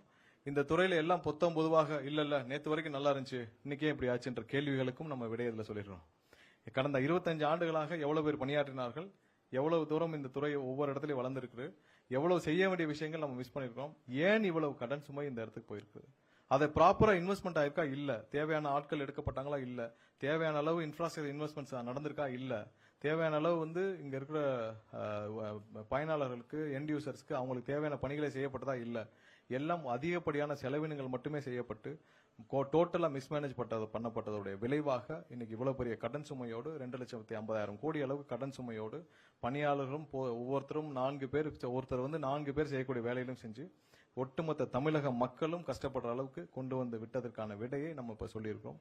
கண்டிப்பா இந்த துறையை நம்ம அடுத்தடுத்த கட்டத்திற்கு மேம்படுத்துற வேலைகளை துரிதமா செஞ்சிருக்கோம். இது 4 வாரத்தில் நம்ம செய்த விஷயங்கள், நம்ம திட்டமிட்டப்பட்ட விஷயங்கள், நம்ம என்ன செய்ய போறோன்ற விஷயங்கள், இது அனைத்தும் துரிதமாக ஒவ்வொரு நாளும் 7 மணி நேரம் 8 மணி நேரம் நம்ம உட்கார்ந்து இங்க இங்க இருக்கிற நம்ம சிஎம்டி உட்பட செக்ரட்டரி உட்பட இங்க இருக்கிற அனைத்து டைரக்டர் உட்பட எம்டி எல்லாரும் சேர்ந்து ஒவ்வொரு நாளும் 7-8 மணி நேரம் நம்ம உட்கார்ந்து திட்டமிட்டு இருக்கோம். ஒவ்வொரு நாளும் அடுத்தடுத்த வே ஃபார்வர்டிங்ல நம்ம போயிட்டு இருக்கோம். கண்டிப்பா அடுத்து வர்ற ஒரு சில மாதங்களில் ஒரு சில ஆண்டுகளில் இந்த துறையை மேம்படுத்துறதுக்கான வேலைகளை முழு அளவில் ஒவ்வொரு நாளும் அதை நோக்கி தான் பயணிச்சுட்டு இருக்கோம். ஏன்னா இந்த வருஷமே 20,000 பேர் உள்ள வராங்கன்றதே ஒரு பெரிய விஷயம். அது இல்லாமல் புதிதாக எங்கெங்க நம்ம இன்வெஸ்ட் பண்ண போறோம்னு சொல்லியிருக்கோம், எந்தெந்த இடத்துல இன்வெஸ்ட் பண்ண போறோம்னு சொல்லியிருக்கோம். கம்ப்ளீட் டீடைல் லிஸ்ட் உங்களுக்கு எல்லாருக்கும் இப்போ முடிஞ்ச உடனே கையில் கொடுத்துருவாங்க. என்னென்ன இந்த டோட்டல் பிரசன்டேஷனும் இந்த வெள்ளை அறிக்கையும் எல்லாம் கொடுத்துருவோம். கண்டிப்பா இதை மேம்படுத்துறதுக்கான வேலைகள் இன்னும் ஒரு சில ஆண்டுகள், ஏன்னா இவ்வளவு தூரம் பொறையோடு இருக்கிற இடத்துல நம்ம இன்னும் ஒரு சில ஆண்டுகள் பிடிக்கும். ஆனால் அதற்கான வேலையை நாங்கள் வந்தவுடன் துவக்கி விட்டோம் சொல்றது தான் இந்த மீட்டிங்கு. இந்த வெள்ளை அறிக்கை மூலியமாக தமிழக மக்கள் அனைவரும் தெரிந்து கொள்ளிருப்பார்கள் இது இந்த துறை எந்த இடத்துல இருக்கு, எதை நோக்கி பயணிச்சுட்டு இருக்கு. இப்போ இந்த துறையை நம்மளுடைய தமிழக அரசு அண்ணன் விஜய் தலைமையிலான அரசு மட்டும் எடுக்கவில்லை என்றால் இந்த துறை இன்னும் ஒரு சில மாதங்களில் ஒரு சில வருடங்களில் முற்றிலுமாக தனியாருக்கு தாரை வார்க்கப்பட்டிருக்கும். அதை தவிர வேற வழி இல்லை. ஏன்னா இதே நிலைமையில போச்சுன்னா வேற மற்ற ஸ்டேட்டுகள் மாதிரி ஒரு 59% இல்ல 51% நம்ம யாராவது ஒரு பிரைவேட்டுக்கு கொடுத்துட்டு வேற யாராவது அம்பானி அதானி கையில கொடுத்துட்டு நம்ம வந்து தள்ளி நின்று வேடிக்கை பார்க்கக்கூடிய சூழ்நிலை உருவாகி இருக்கும். அதை கண்டிப்பாக தடுப்போம். கண்டிப்பா என்னைக்கும் வந்து உள்ள வந்து தனியார் பார்ட்டிசிபேஷன் நம்ம அலோவ் பண்ண போறதில்ல. ஜென்ரேஷன் மட்டும்தான், பவர் ஜென்ரேஷன் மட்டும்தான் தனியார் இருப்பாங்க. டிஸ்ட்ரிபியூஷன்ஸ்லயும் மற்றதுலயும் இன்ஃப்ராஸ்ட்ரக்சர்ல நம்ம தனியார் பார்ட்டிசிபேஷன் அலோவ் பண்ண போறது கிடையாது. இந்த துறையை மேம்படுத்தும் நம்பிக்கை எங்களுக்கு இருக்கு, நம்ம இந்த அரசுக்கு இருக்கு. கண்டிப்பா மேம்படுத்துறதை நோக்கி நம்ம போயிட்டு இருக்கோம். இன்னும் ஒரு சில ஆண்டுகளில் கண்டிப்பாக முழுமையாக மேம்படுத்துவோம் என்ற நம்பிக்கை முழு அளவில் இருக்குது. அதை நோக்கி தெளிவாக பயணிச்சுட்டு இருக்கோம். கண்டிப்பாக தமிழக மக்களும் இப்போ தெரிஞ்சிருப்பாங்க. எங்களுடைய அழைப்பை ஏற்று இங்க வரிய வந்த அனைவருக்கும் என்னுடைய நன்றியை தெரிவிச்சுக்கிறேன். வேற ஏதாவது கேள்வி இருக்கா?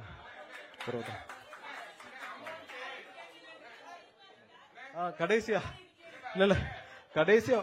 கடைசியா ஒரே ஒரு விஷயம் வந்து மிஸ் பண்ணிட்டோம். டிரான்ஸ்ஃபார்மர் கொள்முதல்ல நடந்த ஊழல்கள் உங்களுக்கு தெரிஞ்சிருக்கும். அதே பேட்டர்ன்ல நம்ம தேடிட்டு இருந்த விஷயங்கள்ல கண்டக்டர்லயும் 9 டெண்டர்ல சுமார் 1028 கோடி அளவுக்கு 9 டெண்டர்ல முறைகேடுகள் கண்டுபிடிக்கப்பட்டு விசாரணைக்கு உத்தரவிடப்பட்டுள்ளது. விரைவில் வழக்கு பதிவு செய்யப்படும். 9 டெண்டரு அதே பேட்டர்ன்ல அதே இடத்துல ஒரு முறைகேடுகள் கண்டுபிடிக்கப்பட்டு அதற்கான உத்தரவுகளும் கடந்த சில நாட்களுக்கு முன்னால் கொடுக்கப்பட்டுச்சு. விரைவில் அதற்கான வழக்குகளும் தொடுக்கப்பட்டு விசாரணை நடைபெறும். அது வந்தனு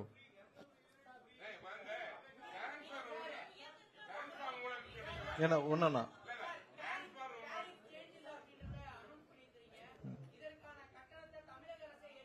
டேரிஃப் அதாவது டேரிஃப் கடந்த வருஷத்துல டேரிஃப் இன்க்ரீஸ் ஆனனால இப்ப கஸ்டமர்ஸ்க்கு அதாவது கமர்ஷியல் அது ஹவுஸ் ஹோல்ட் டொமஸ்டிக் கஸ்டமர்ஸ்க்கு இன்க்ரீஸ் இல்லாம அந்த சுமையை அரசு ஏற்கும்னு சொல்லிட்டு இண்டஸ்ட்ரியல் கமர்ஷியலுக்கு அதை அப்படியே விட்டுட்டாங்க. சோ அது நம்ம தான் இப்ப ரைஸே பண்ண போறது இல்லையா, நம்ம தான் இன்க்ரீஸே பண்ண போறது இல்லையா, அப்புறம் எதுக்கு அது கடன் சுமையாக ஏறும்? அது சுமையெல்லாம் ஏறாது, நம்ம இன்க்ரீஸ் பண்ணல. போன மாசம் என்ன டேரிஃப் இருந்துச்சோ அதே டேரிஃப் கண்டினியூ ஆகும். இந்த வருஷத்துக்கான ஒரு டேரிஃப் சேஞ்ச் இருக்குல்ல, அந்த 3.58% அது பண்ண போறது இல்ல. கடந்த வருஷம் 3.31% பண்ணிருக்காங்க, அது பண்ணிருக்காங்க. நம்ம அந்த மாதிரி எதுவும் பண்ண போறது இல்லையா, அதை ஸ்டாப் பண்ணிருக்கோம்.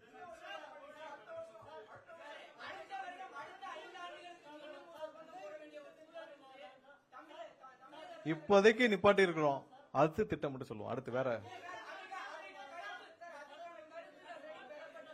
பாருங்க, இந்த வருஷம் டேரிஃப் ரிவிஷன் கிடையாது. பொதுமக்களுக்கு நிறுவனமும் எடுத்து விட்டது, அரசும் எடுத்து விட்டது. டேரிஃப் ரிவிஷன் கிடையாது, அதை நிறுவனமும் பியர் பண்ணிக்கிறோம். நம்ம டேரிஃப் ரிவிஷன் கிடையாது, எண்ட் யூசர்ஸ் அதாவது கன்சியூமர்ஸ்க்கு அந்த சுமை இருக்காது, அரசுக்கும் சுமை இருக்கு. நம்ம ரிவிஷனே பண்ண போறோம்னு சொல்லிட்டோம். அடுத்தது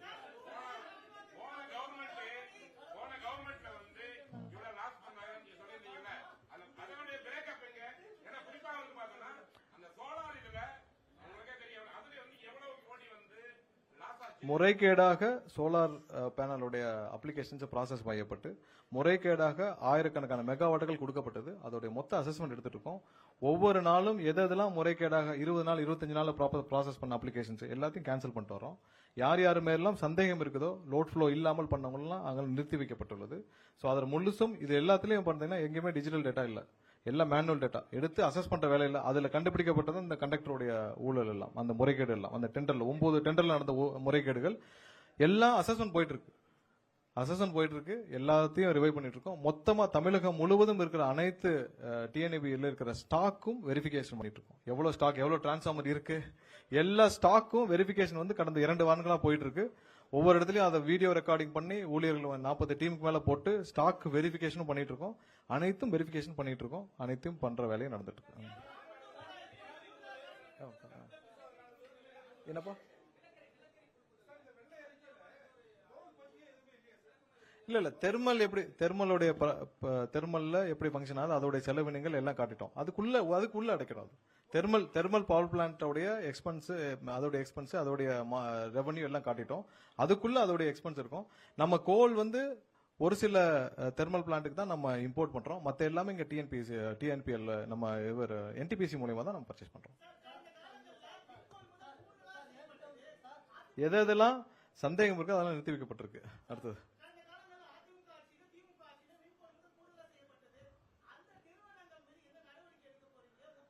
அதாவது இதுதான் என்னன்னா, கொள்முதல் அந்த காலகட்டத்தில் நாங்க வந்து இங்க போய் 21 ரூபாய்க்கு அவைலபிளா இருக்குன்னு வாங்கிட்டாங்க.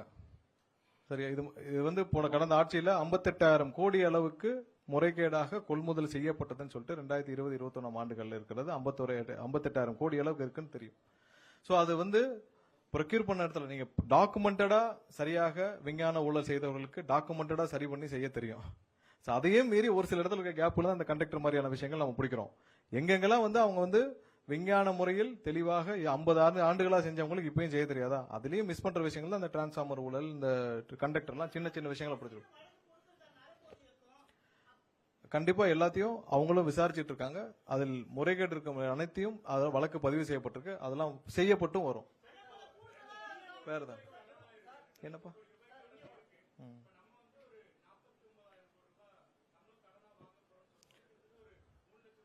அதாவது இப்ப இருக்கிற இந்த சூழ்நிலையில கடன் வாங்காமல் நம்ம இதை சரி செய்ய முடியாது. முதலாவதா கடன் வாங்கியும் நம்ம என்ன செய்யறோம்னு சொல்றோம். இப்ப நீங்க போன ஆட்சியில 89,000 கோடி கடன் வாங்கியிருக்காங்க. என்ன செஞ்சீங்கன்னு கேட்டா மொத்தமே 5 ஆண்டுகள்ல 122 டிரான்ஸ் நம்ம சப்ஸ்டேஷன் தான் உருவாக்கணும்னு சொல்லியிருக்காங்க. நம்ம இந்த 49,000 கோடியை நம்ம எப்படி செலவு பண்ண போறோம்னு காட்டியிருக்கோம். சோ இப்போதைக்கு நம்மளுடைய மக்களுக்கு, இந்த எண்ட் யூசருக்கு, இங்க இருக்கிற தமிழக மக்களுக்கு தேவையான இந்த மின் உற்பத்தியில அவங்களுக்கு மின் பரிமாணத்துல டிஸ்ட்ரிபியூஷன்ல ப்ராப்ளம் இல்லாம இருக்கிறதுக்கு இதை சரி பண்றதுக்கான வேலைகளை செய்வோம். அதை எப்படி யூட்டிலைஸ் பண்றோம்னு செய்வோம். அதே நேரத்தில் பேரலால நம்ம வந்து ரெவன்யூவும் இன்க்ரீஸ் பண்றதுக்கு ஆல்டர்னேட்டிவ் ரெவன்யூ சோர்சஸ் பார்க்கணும். சோ இது ஒன்றை மட்டும் நம்ம பேஸ் பண்ணி போனோம்னா, ஏன்னா நம்ம வந்து விவசாயிகளுக்கு டொமஸ்டிக் இது எல்லாத்துக்கும் நம்ம சப்சிடி கொடுக்குறோம். சோ அது கண்டிப்பா நம்ம வந்து கண்டிப்பா இந்த அரசு அதை கடைபிடிக்கும், அதுல எந்த மாற்று கருத்தும் இல்லை. அதே நேரத்தில் ஆல்டர்னேட்டிவ் ரெவன்யூ சோர்சஸ் பார்க்காமல் நம்ம இதை மட்டும் போயிட்டே இருந்தோம்னா செலவினங்கள் அதிகமாக தான் இருக்கும். அந்த 2001, 2006, 2006, அந்த இதில் ஆவரேஜ் பார்த்தீங்கன்னா ஆவரேஜாக தான் இருக்கு. பட் கடந்த 5 ஆண்டுகள் இதோடைய இன்க்ரீஸ் பார்த்தீங்கன்னா ரொம்ப ஹியூஜ் இன்க்ரீஸ். அதற்கான இன்ஃப்ராஸ்ட்ரக்சர் எதுவும் செய்யப்படலன்னு நம்ம சொல்லியிருக்கோம். நம்ம இப்போ வர்ற காலங்களில் இது எப்படி மீட்டெடுக்க போறோம்னு சொல்லியிருக்கோம். கண்டிப்பா நம்ம வந்து இந்த 49,000 கோடி இப்போ எப்படி செலவு பண்ண போறோம் அப்படின்னு சொல்லிட்டோம். அடுத்து வர்ற ஆண்டுகள் இது இந்த கடனையும் நம்ம வந்து ஒவ்வொரு வருஷமும் அந்த ரீபேமெண்ட் பிரின்சிபலி ரீபே பண்ணி தான் பண்ணிட்டு இருக்கோம். ஸோ அதை மீட்டெடுக்கும் வேலைகளையும் நம்ம கண்டிப்பா பண்ணுவோம். இப்போதான் இதுக்கான வேலைகள் துவங்கப்பட்டிருக்கு. இதை மீட்டெடுக்கும் வேலைகளை துவங்கும்.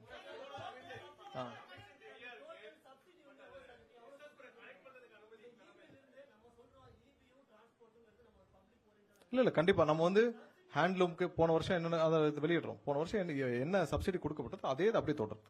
அதுல எந்த மாற்று கருத்தும் இல்லை.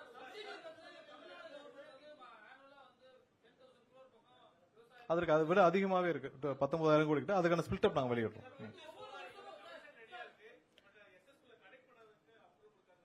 இல்ல அதை தான் நம்ம வேலிடேட் பண்ணிட்டு இருக்கோம். ஒரு சில அப்ளிகேஷன்ஸ் நம்ம எந்தெந்த நேரத்தில் மிகவும் 20 நாள்ல ப்ராசஸ் பண்ணலாம் அப்ளிகேஷன் ப்ராசஸ் ஆயிருக்கு. குறைவான நாட்கள்ல அப்ளிகேஷன் ப்ராசஸ் ஆயிருக்கு. ஸோ அதெல்லாம் நம்ம வந்து வேலிடேட் பண்ணிட்டு இருக்கோம். லோட் ஃப்ளோ ஒரு நிமிஷம் என்னன்னா லோட் ஃப்ளோ ஸ்டடி நம்ம பண்ணாமல் இதுக்கு மேல நம்ம கமிஷன் பண்ணோம்னா நமக்கு அங்க நிறைய டிரான்ஸ்மிஷன்ல ப்ராப்ளம் இருக்கு. அதை முறையாக பண்ணிட்டு முடிச்ச பிறகு கண்டிப்பா கொடுக்கப்படும்.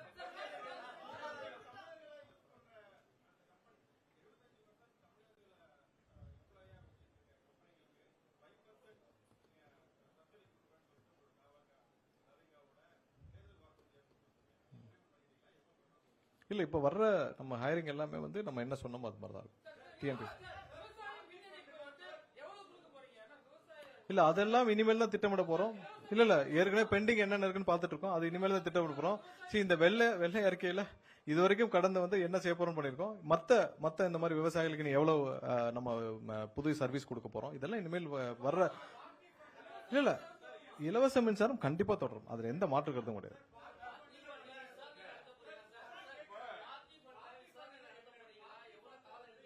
எங்கெங்கெல்லாம் முறைகேடுகள் கண்டுபிடிக்கப்படுதோ கண்டிப்பா உடனடியாக ரெஃபர் பண்ணி விசாரணை துவங்கப்படும். இப்ப இதுவும் வந்து போன வாரம் பிடிக்கப்பட்டது. உடனடியாக விசாரணை காமிச்சிட்டோம்.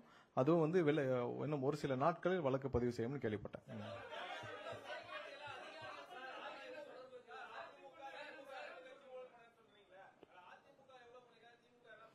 இல்ல ஓவரால நம்ம இதுல என்ன பிரச்சனைன்னு சொல்லிட்டோம். கண்டிப்பா ஊழல்கள் பொதுவா இல்ல. நம்ம வந்து என்ன சொல்லியிருக்கோம், எவ்வளவு ரெவன்யூ இருக்கு, எவ்வளவு எக்ஸ்பெண்டிச்சர் இருக்கு, எவ்வளவு இன்ஃப்ராஸ்ட்ரக்சர் அதன் மூலமா அதிகரிச்சிருக்கு, எவ்வளவு தூரம் மக்களுக்கு எவ்வளவு செஞ்சிருக்காங்கன்றத முழுமையா காட்டியிருக்கிறோம். கண்டிப்பா நம்ம என்ன செய்ய போறோம்னு காட்டியிருக்கிறோம்.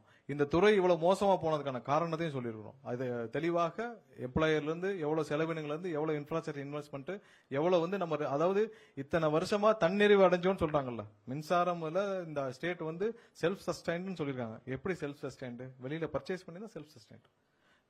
நம்மளுடைய சொந்த உற்பத்தி இல்லை. நம்ம சொந்த உற்பத்தியில் எவ்வளவு பண்ணிட்டு இருக்கோம், நம்ம இன்டர் ஸ்டேட்ல எவ்வளவு பர்ச்சேஸ் பண்றோம், நம்ம அதர் ஸ்டேட்ல இருந்து எவ்வளவு பர்ச்சேஸ் பண்றோம், டிஃபரன்ஸ் தெரியணும். நிறைய பேருக்கு அதுல குழப்பம் இருக்கு. நம்ம செல்ஃப் சஸ்டைன்ட்னு 2015-16 சொன்னாங்களே அப்படின்னா செல்ஃப் சஸ்டைன்ட்னா நம்ம இங்கேயே பர்ச்சேஸ் பண்றோம் அப்படின்னு சொல்லியிருக்காங்க. ஸோ அதனால அந்த பிரேக்கப்பை நம்ம மக்கள் புரிஞ்சு கொள்ள வேண்டும். எல்லாருக்கும் மக்களுக்கும் தெரிய வேண்டும். இந்த துறையில் எப்படி பவர் மேனேஜ்மெண்ட் பண்றாங்கன்னு தெரியணும். வேற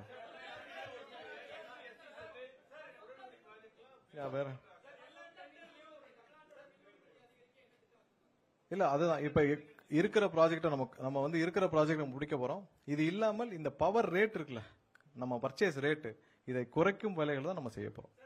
ஏன்னா இதுக்கு மேல நம்ம பவர் ஜெனரேஷன்ல பேரலா நம்ம ஃபோக்கஸ் பண்ணாலும், நம்ம அந்த பீக் மேனேஜ்மெண்ட்டுக்கு அந்த பம்ப் ஸ்டோரேஜ் மாதிரி பீக் மேனேஜ்மெண்ட்டுக்கு நம்ம பண்ணாலும், அதுக்கு தான் வந்து நம்ம பேட்டரி ஸ்டோருக்கு இப்போ இன்வெஸ்ட்மெண்ட்ஸ்க்கு ஜென்ரேஷனுக்கு இன்வெஸ்டர்ஸ்க்கு மட்டும் தான் இப்போ நம்ம ஓப்பன் பண்ண போறோம். நம்ம இனி வர காலங்களில் ஜென்ரேஷன் கண்டிப்பா தனியாருடைய பார்ட்டிசிபென்ட்ஸ் நிறைய கொடுக்க போறோம். ஸோ வெளியிலிருந்து நிறைய இன்வெஸ்டர்ஸ்க்கு கண்டிப்பாக ஜென்யூனா அவங்களுக்கு தேவையான வசதிகளை செய்து அவங்களுக்கு எல்லா விதத்திலையும் உதவிகள் செய்து அவங்களுக்கு அலோவ் பண்ண போறோம். ஆனா நம்மளுடைய முதல் குறிக்கோள் இப்ப இருக்கிற அந்த பவர் பர்ச்சேஸ் ரேட் இல்ல, அந்த ரேட்டை இன்னும் குறைக்கும் வேலைகளை நம்ம செய்ய போறோம். ஸோ இதை தான் நம்ம அடுத்த நம்மளுடைய பவர் பர்ச்சேஸ்ல நம்மளுடைய டார்கெட்டா இருக்கும்.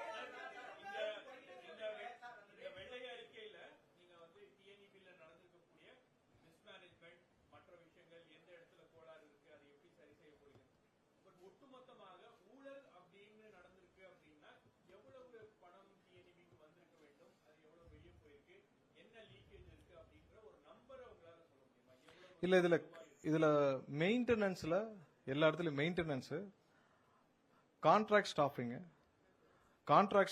நிறைய கான்ட்ராக்ட் ஸ்டாஃபிங், அதான் இந்த கிளவுட் ஆடிட்டிங் போட்டோமே, கான்ட்ராக்ட் ஸ்டாஃபிங், கான்ட்ராக்ட் வெண்டர்ஸ், சின்ன சின்ன கான்ட்ராக்ட் வெண்டர்ஸ், கான்ட்ராக்ட் ஸ்டாஃபிங், எல்லா டெண்டர்ஸ்லயும் 30 to 40% பஃபர் இல்லாம எந்த டெண்டரும் போல. நம்ம டிரான்ஸ்ஃபார்மர் டெண்டரே அதுல ஒரு எக்ஸாம்பிள். நீங்க பாத்தீங்கன்னா 8 லட்ச ரூபாய் ஒர்த்துள்ள டிரான்ஸ்ஃபார்மர் நம்ம 13 லட்ச ரூபாய் கோட் பண்ணிருக்கோம். 30 to 40% பஃபர்.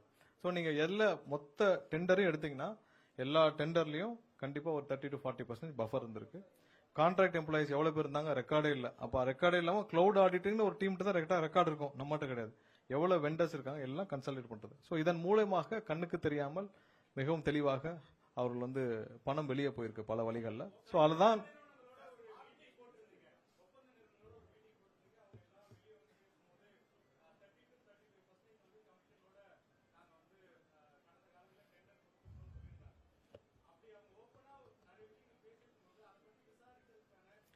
இதுவரைக்கும் யாரும் கம்ப்ளைண்ட் கொடுக்கல. அதான் இப்ப நான் முன்னாடியே சொன்னேன், யாராவது கொடுத்துட்டு கிடைக்கலன்னா கண்டிப்பா கொடுங்க, கம்ப்ளைண்ட் கொடுங்க. உடனடியாக இம்மீடியட்டா அதே நாள்ல வழக்கு பதிவு செய்து நடவடிக்கை எடுக்கப்படும். அதற்கான உத்தரவை முதல்வர் ஏற்கனவே சொல்லியிருக்காரு. நாங்க ஓப்பனா தான் சொன்னோம், நீங்க 25 லட்ச ரூபாய் கொடுத்து ஒரு மெகாவாட் கொடுத்து யாராவது காத்திருக்கிறீங்களா? கிடைக்கலையா? போன ஆட்சியில வாங்கிட்டாங்களா? நீங்க இல்லன்னா சொல்லுங்க, கண்டிப்பாக உங்களுக்கு தேவையான உதவி செய்யப்படும். மீட் என்ன நம்ம growth percentage வச்சு பண்ணுங்க சொல்லுங்க. இல்ல ஸ்மார்ட் மீட்டர் சம்பந்தமான விஷயங்களை ஒரு தெளிவு சொல்லிக்கிறோம். ஸ்மார்ட் மீட்டர்ஸ் நம்ம போகணும்னு கேட்டேன்னா நமக்கு வந்து மத்திய அரசுல இருந்து ஒன்றிய அரசுல இருந்து நமக்கு ஒரு அழுத்தம் என்னன்னா, அவங்களுக்கு தேவையான ஒரு ஃபண்டிங் நம்ம கொடுக்கணும்னா அரசு நிறுவனங்களுக்கு மட்டும், அதாவது அரசு துறைகளுக்கு, அரசு பில்டிங்க்கு மட்டும் நீங்க ஸ்மார்ட் மீட்டர்ஸ் போகணுன்ற ஒரு கட்டாயம் இருக்கு. ஆனால் இந்த ஸ்மார்ட் மீட்டர் பாலிசியில நம்ம இன்னும் போதுமான முடிவுகள் எடுக்கவில்லை. அதான் இப்ப சொல்லிக்கிறோம். ஏன்னா ஒரு டெக்னாலஜி நம்ம உள்ள கொண்டு வரோம், அந்த டெக்னாலஜி அட்லீஸ்ட் ஒரு 20 இயர்ஸ் சஸ்டைன் ஆகும். இந்த டிரான்ஸ்ஃபார்மர் போட்டோம் 25 வருஷம் அந்த டிரான்ஸ்ஃபார்மர் இன்னும் ஓடிட்டு இருக்கு. ஸோ அது மாதிரி ஒரு டெக்னாலஜி வருதுன்னா அந்த டெக்னாலஜி வந்து அட்லீஸ்ட் ஒரு 20 வருஷமாவது இருக்கணும். இப்போ இந்த ஸ்மார்ட் மீட்டர்ஸ்ல மோடமும் சிம் கார்டோட வருது. நம்ம ஏற்கனவே இங்க சென்னையிலேயே ஒரு 1 lakh ஸ்மார்ட் மீட்டர்ஸ் இன்ஸ்டால் பண்ணிருக்கோம். சரி, இப்போ 5Gல போட்டிருக்கோம். இப்போ சிக்னல் இல்லாத இடங்களை எப்படி நம்ம மேனேஜ் பண்ண போறோம் தெரியல. அது இல்லாம வந்து ஆஃப்டர் 4 இயர்ஸ் இப்போ இசிம் வந்துருச்சு. அப்புறம் ஒரு 4 இயர்ஸ்க்கு அப்புறம் இந்த டெக்னாலஜி இல்லைன்னா என்ன பண்ணுவோம்? நம்ம போய் 3,51,00,000 மாற்ற முடியாது. நம்ம இதை மொத்தமா இம்ப்ளிமெண்ட் பண்ணி முடிக்கிற காலங்கள் 5 to 6 வருஷம் எடுக்கும். 30,000 கோடிக்கு மேல செலவினங்கள் ஆகும். நம்ம இதுக்கு வந்து ஒரு 6,000 அசஸஸ் வச்சு எடுத்தோம்னா நம்ம மொத்த செலவே 10,000 கோடிக்குள்ள முடிஞ்சிடும் அவங்க சம்பளமே. சோ அதனால நம்ம இதுல இன்னும் முடிவுகள் எடுக்கவில்லை. ஏன்னா வந்து இந்த டெக்னாலஜி 5 வருஷத்துக்கு மேல, 10 வருஷத்துக்கு மேல, 20 வருஷம் தாக்கு பிடிக்குமா, அந்த அசஸ்மெண்ட் நம்ம முதலாவது வல்லுநர்களை வச்சு நம்ம அசஸ் பண்ணணும். சோ நம்ம இதை அசஸ் பண்ணி முடிச்ச பிறகுதான் இதுல தெளிவான முடிவுகள் எடுக்க முடியும். அவங்க சொல்ற மாதிரி யாரும் அவசரப்படுற மாதிரியோ இதுல உடனடியாக, ஏன்னா நம்ம எல்லா இன்ஃப்ராஸ்ட்ரக்சர் இப்ப போதுமான சப்ஸ்டேஷன்ஸ் இருக்கா, போதுமான அளவு ஜெனரேஷன்ஸ் இருக்கா, இல்ல போதுமான அளவு லைன்ஸ் இருக்கா, எல்லாம் இன்ஸ்டால் பண்ணி நமக்கு சர்ப்ளஸ்ல இருக்கோம்னா போட்டு ஒரு 30,000 கோடியை போட்டு ஒரு ஸ்மார்ட் மீட்டர்ஸ்க்கு மாத்துன்னு சொல்லலாம். நம்ம ஆல்ரெடி ப்ளீடிங்ல இருக்கோம், இருக்கிற எம்ப்ளாய்க்கு சம்பளம் கொடுக்க முடியாம இருக்கும். சோ இந்த துறையை மீட்டெடுக்க வேண்டிய இருக்கும் பொழுது இந்த மாதிரியான சொபிஸ்டிகேஷன் இப்போதைக்கு அவசியமான யோசிக்கணும் ஃபர்ஸ்ட். அடுத்ததா இந்த ஸ்மார்ட் மீட்டர்ஸ் டெக்னாலஜி குறைந்தபட்சம் ஒரு 15 வருஷத்துக்காக இருக்கணும். இப்ப 4 வருஷங்களுக்கு சிம் கார்டு இல்ல இ சிம் மாத்தீங்கன்னா என்ன பண்றது? அதனால இதுல இன்னும் பாலிசி எடுக்கவில்லை. இப்ப முதலாவதாக அந்த ஒன்றிய அரசு கொடுக்கப்பட்ட அழுத்தத்தின் வாயிலாக நம்ம வந்து அந்த ஒரு 15,000 6 லட்சம் 6 லட்சம் பிளஸ் கவர்மெண்ட் பில்டிங்க்கு மட்டும் போறதுக்கான யோசனைகள் இருக்கு. ஏன்னா அதை வச்சுதான் அவங்களுடைய ரெவன்யூ டிஸ்ட்ரிபியூஷன்ஸ் ஒன்று இருக்கு. அதை மட்டும் நம்ம ஒரு டெஸ்டா பார்க்கலான்னு இருக்கோம். ஸோ அதற்கு செலவினங்கள் ரொம்ப குறைவு தான். அதை மட்டும் யோசிச்சுட்டு இருக்கோம். பட் மொத்தமாக பாலிசியாக இன்னும் அதற்கான முடிவுகள் எடுக்கப்படவில்லை. அடுத்து என்னப்பா? ஆமா, இல்ல என்னன்னா கிரீன் எனர்ஜில 2 விஷயம் ப்ராப்ளம் இருக்குன்னா, சோலார் வந்து ஒரு நாளைக்கு எவ்வளவு நேரம் உற்பத்தி ஆகும்னு உங்களுக்கு தெரியும். அதுக்கு தான் நம்ம பேட்டரி ஸ்டோர்டு போறோம்.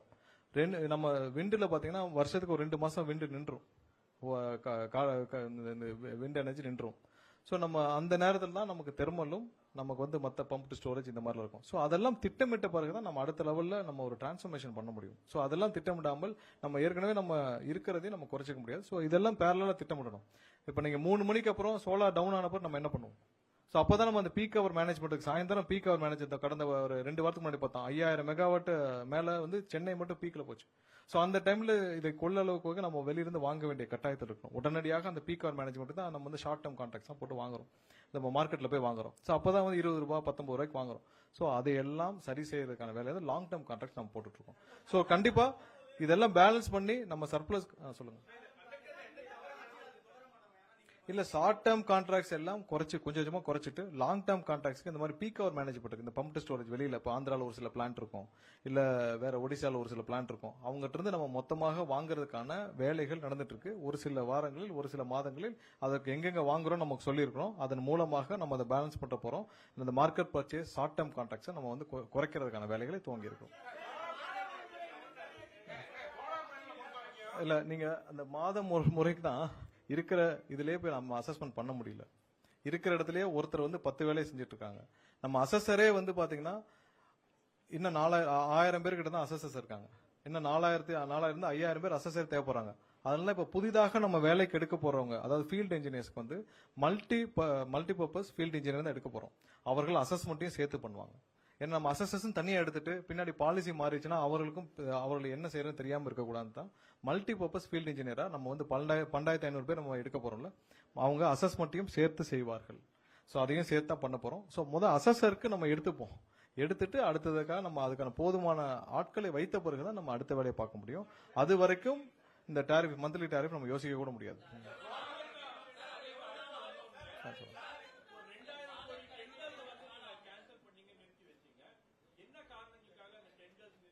அதாவது பழைய டெண்டர் பாலிசியில நம்ம கண்டிப்பா அவங்களோட எஸ்டிமேஷன் பாலிசியில தவறு இருக்குன்னு பார்த்தோம்.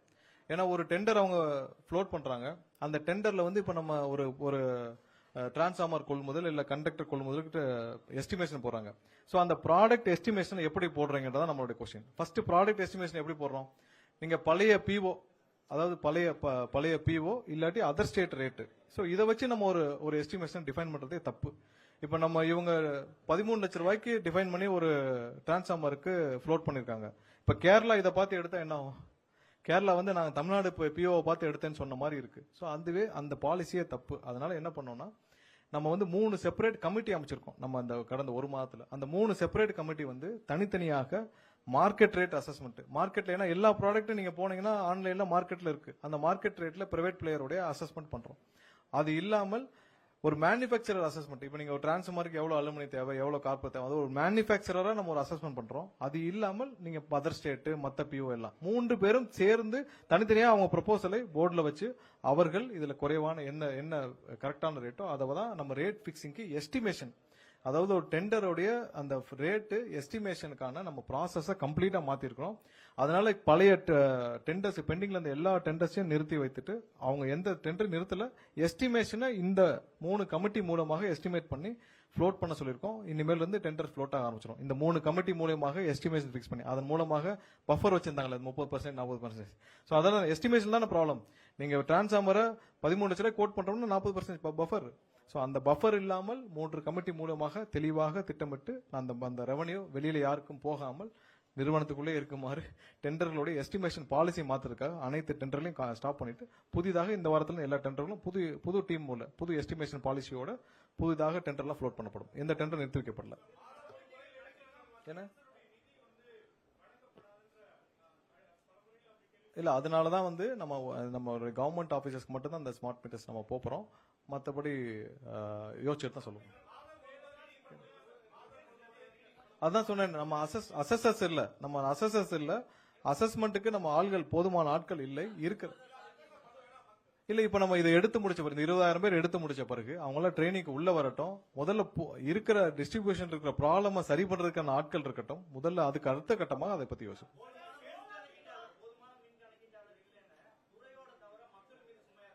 இல்ல அதை ஒத்துக்கிட்டு தானே ஆகணும்.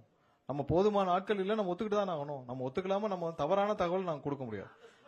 அதை சரி செய்யறதுக்கான வேலைகள் தான் செஞ்சிருக்கோம். இது வரைக்கும் அசஸர் எடுக்காமல் ஏன் வச்சிருந்தாங்கன்னு நீங்க நம்ம முந்தைய ஆட்சி காலத்தில் அவர்களுக்கான அதுல சிந்தனையும் இல்லை, இதை எப்படி செய்யணும்னு தெரியல. ஆனா அவங்களோட தேர்தல் அறிக்கையில மட்டும் வேகமா கொடுத்துட்டாங்க. அப்ப நீங்க அதை எப்படி சரி பண்ண போறீங்கன்னா அதுக்கு தான் நம்ம வந்து மல்டி பர்பஸ் அசஸரா 12,500 பேர் ஒரே அந்த ஆண்டுக்குள்ள எடுக்க போறோம். அவங்க அசஸ்மெண்ட்டையும் சேர்த்து பண்ணுவாங்க. வர்ற இந்த ஆண்டுகளுக்குள்ள எடுத்து முடிக்கிறதுக்கான வேலைகளை தான் நம்ம துவக்கி இருக்கிறோம். டிஎன்பிஎஸ்சி வழியாக நேர்மையாக நியாயமாக தெளிவாக டிரான்ஸ்பரண்டாக இப்ப எப்படி நேற்று நியமனம் நடந்தது 401 பேர் அதே மாதிரி எந்த ஒளிவு மறைவு இல்லாமல் நியமிக்கப்படுவார்கள்.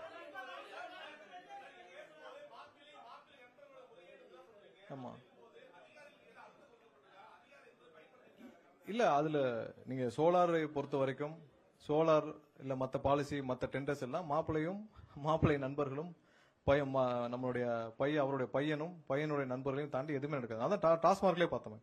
டாஸ்மார்க் முறை, அந்த டாஸ்மார்க் விசாரணை நடந்தவர் யாரெல்லாம் வெளிநாடு தப்பிச்சு ஓடனா, அப்ராடுக்கு யாரு இல்ல அதாவது போன கவர்மெண்ட்டை யார் ஆபரேட் பண்ணாங்கன்னு எல்லாருக்குமே தெரியும்.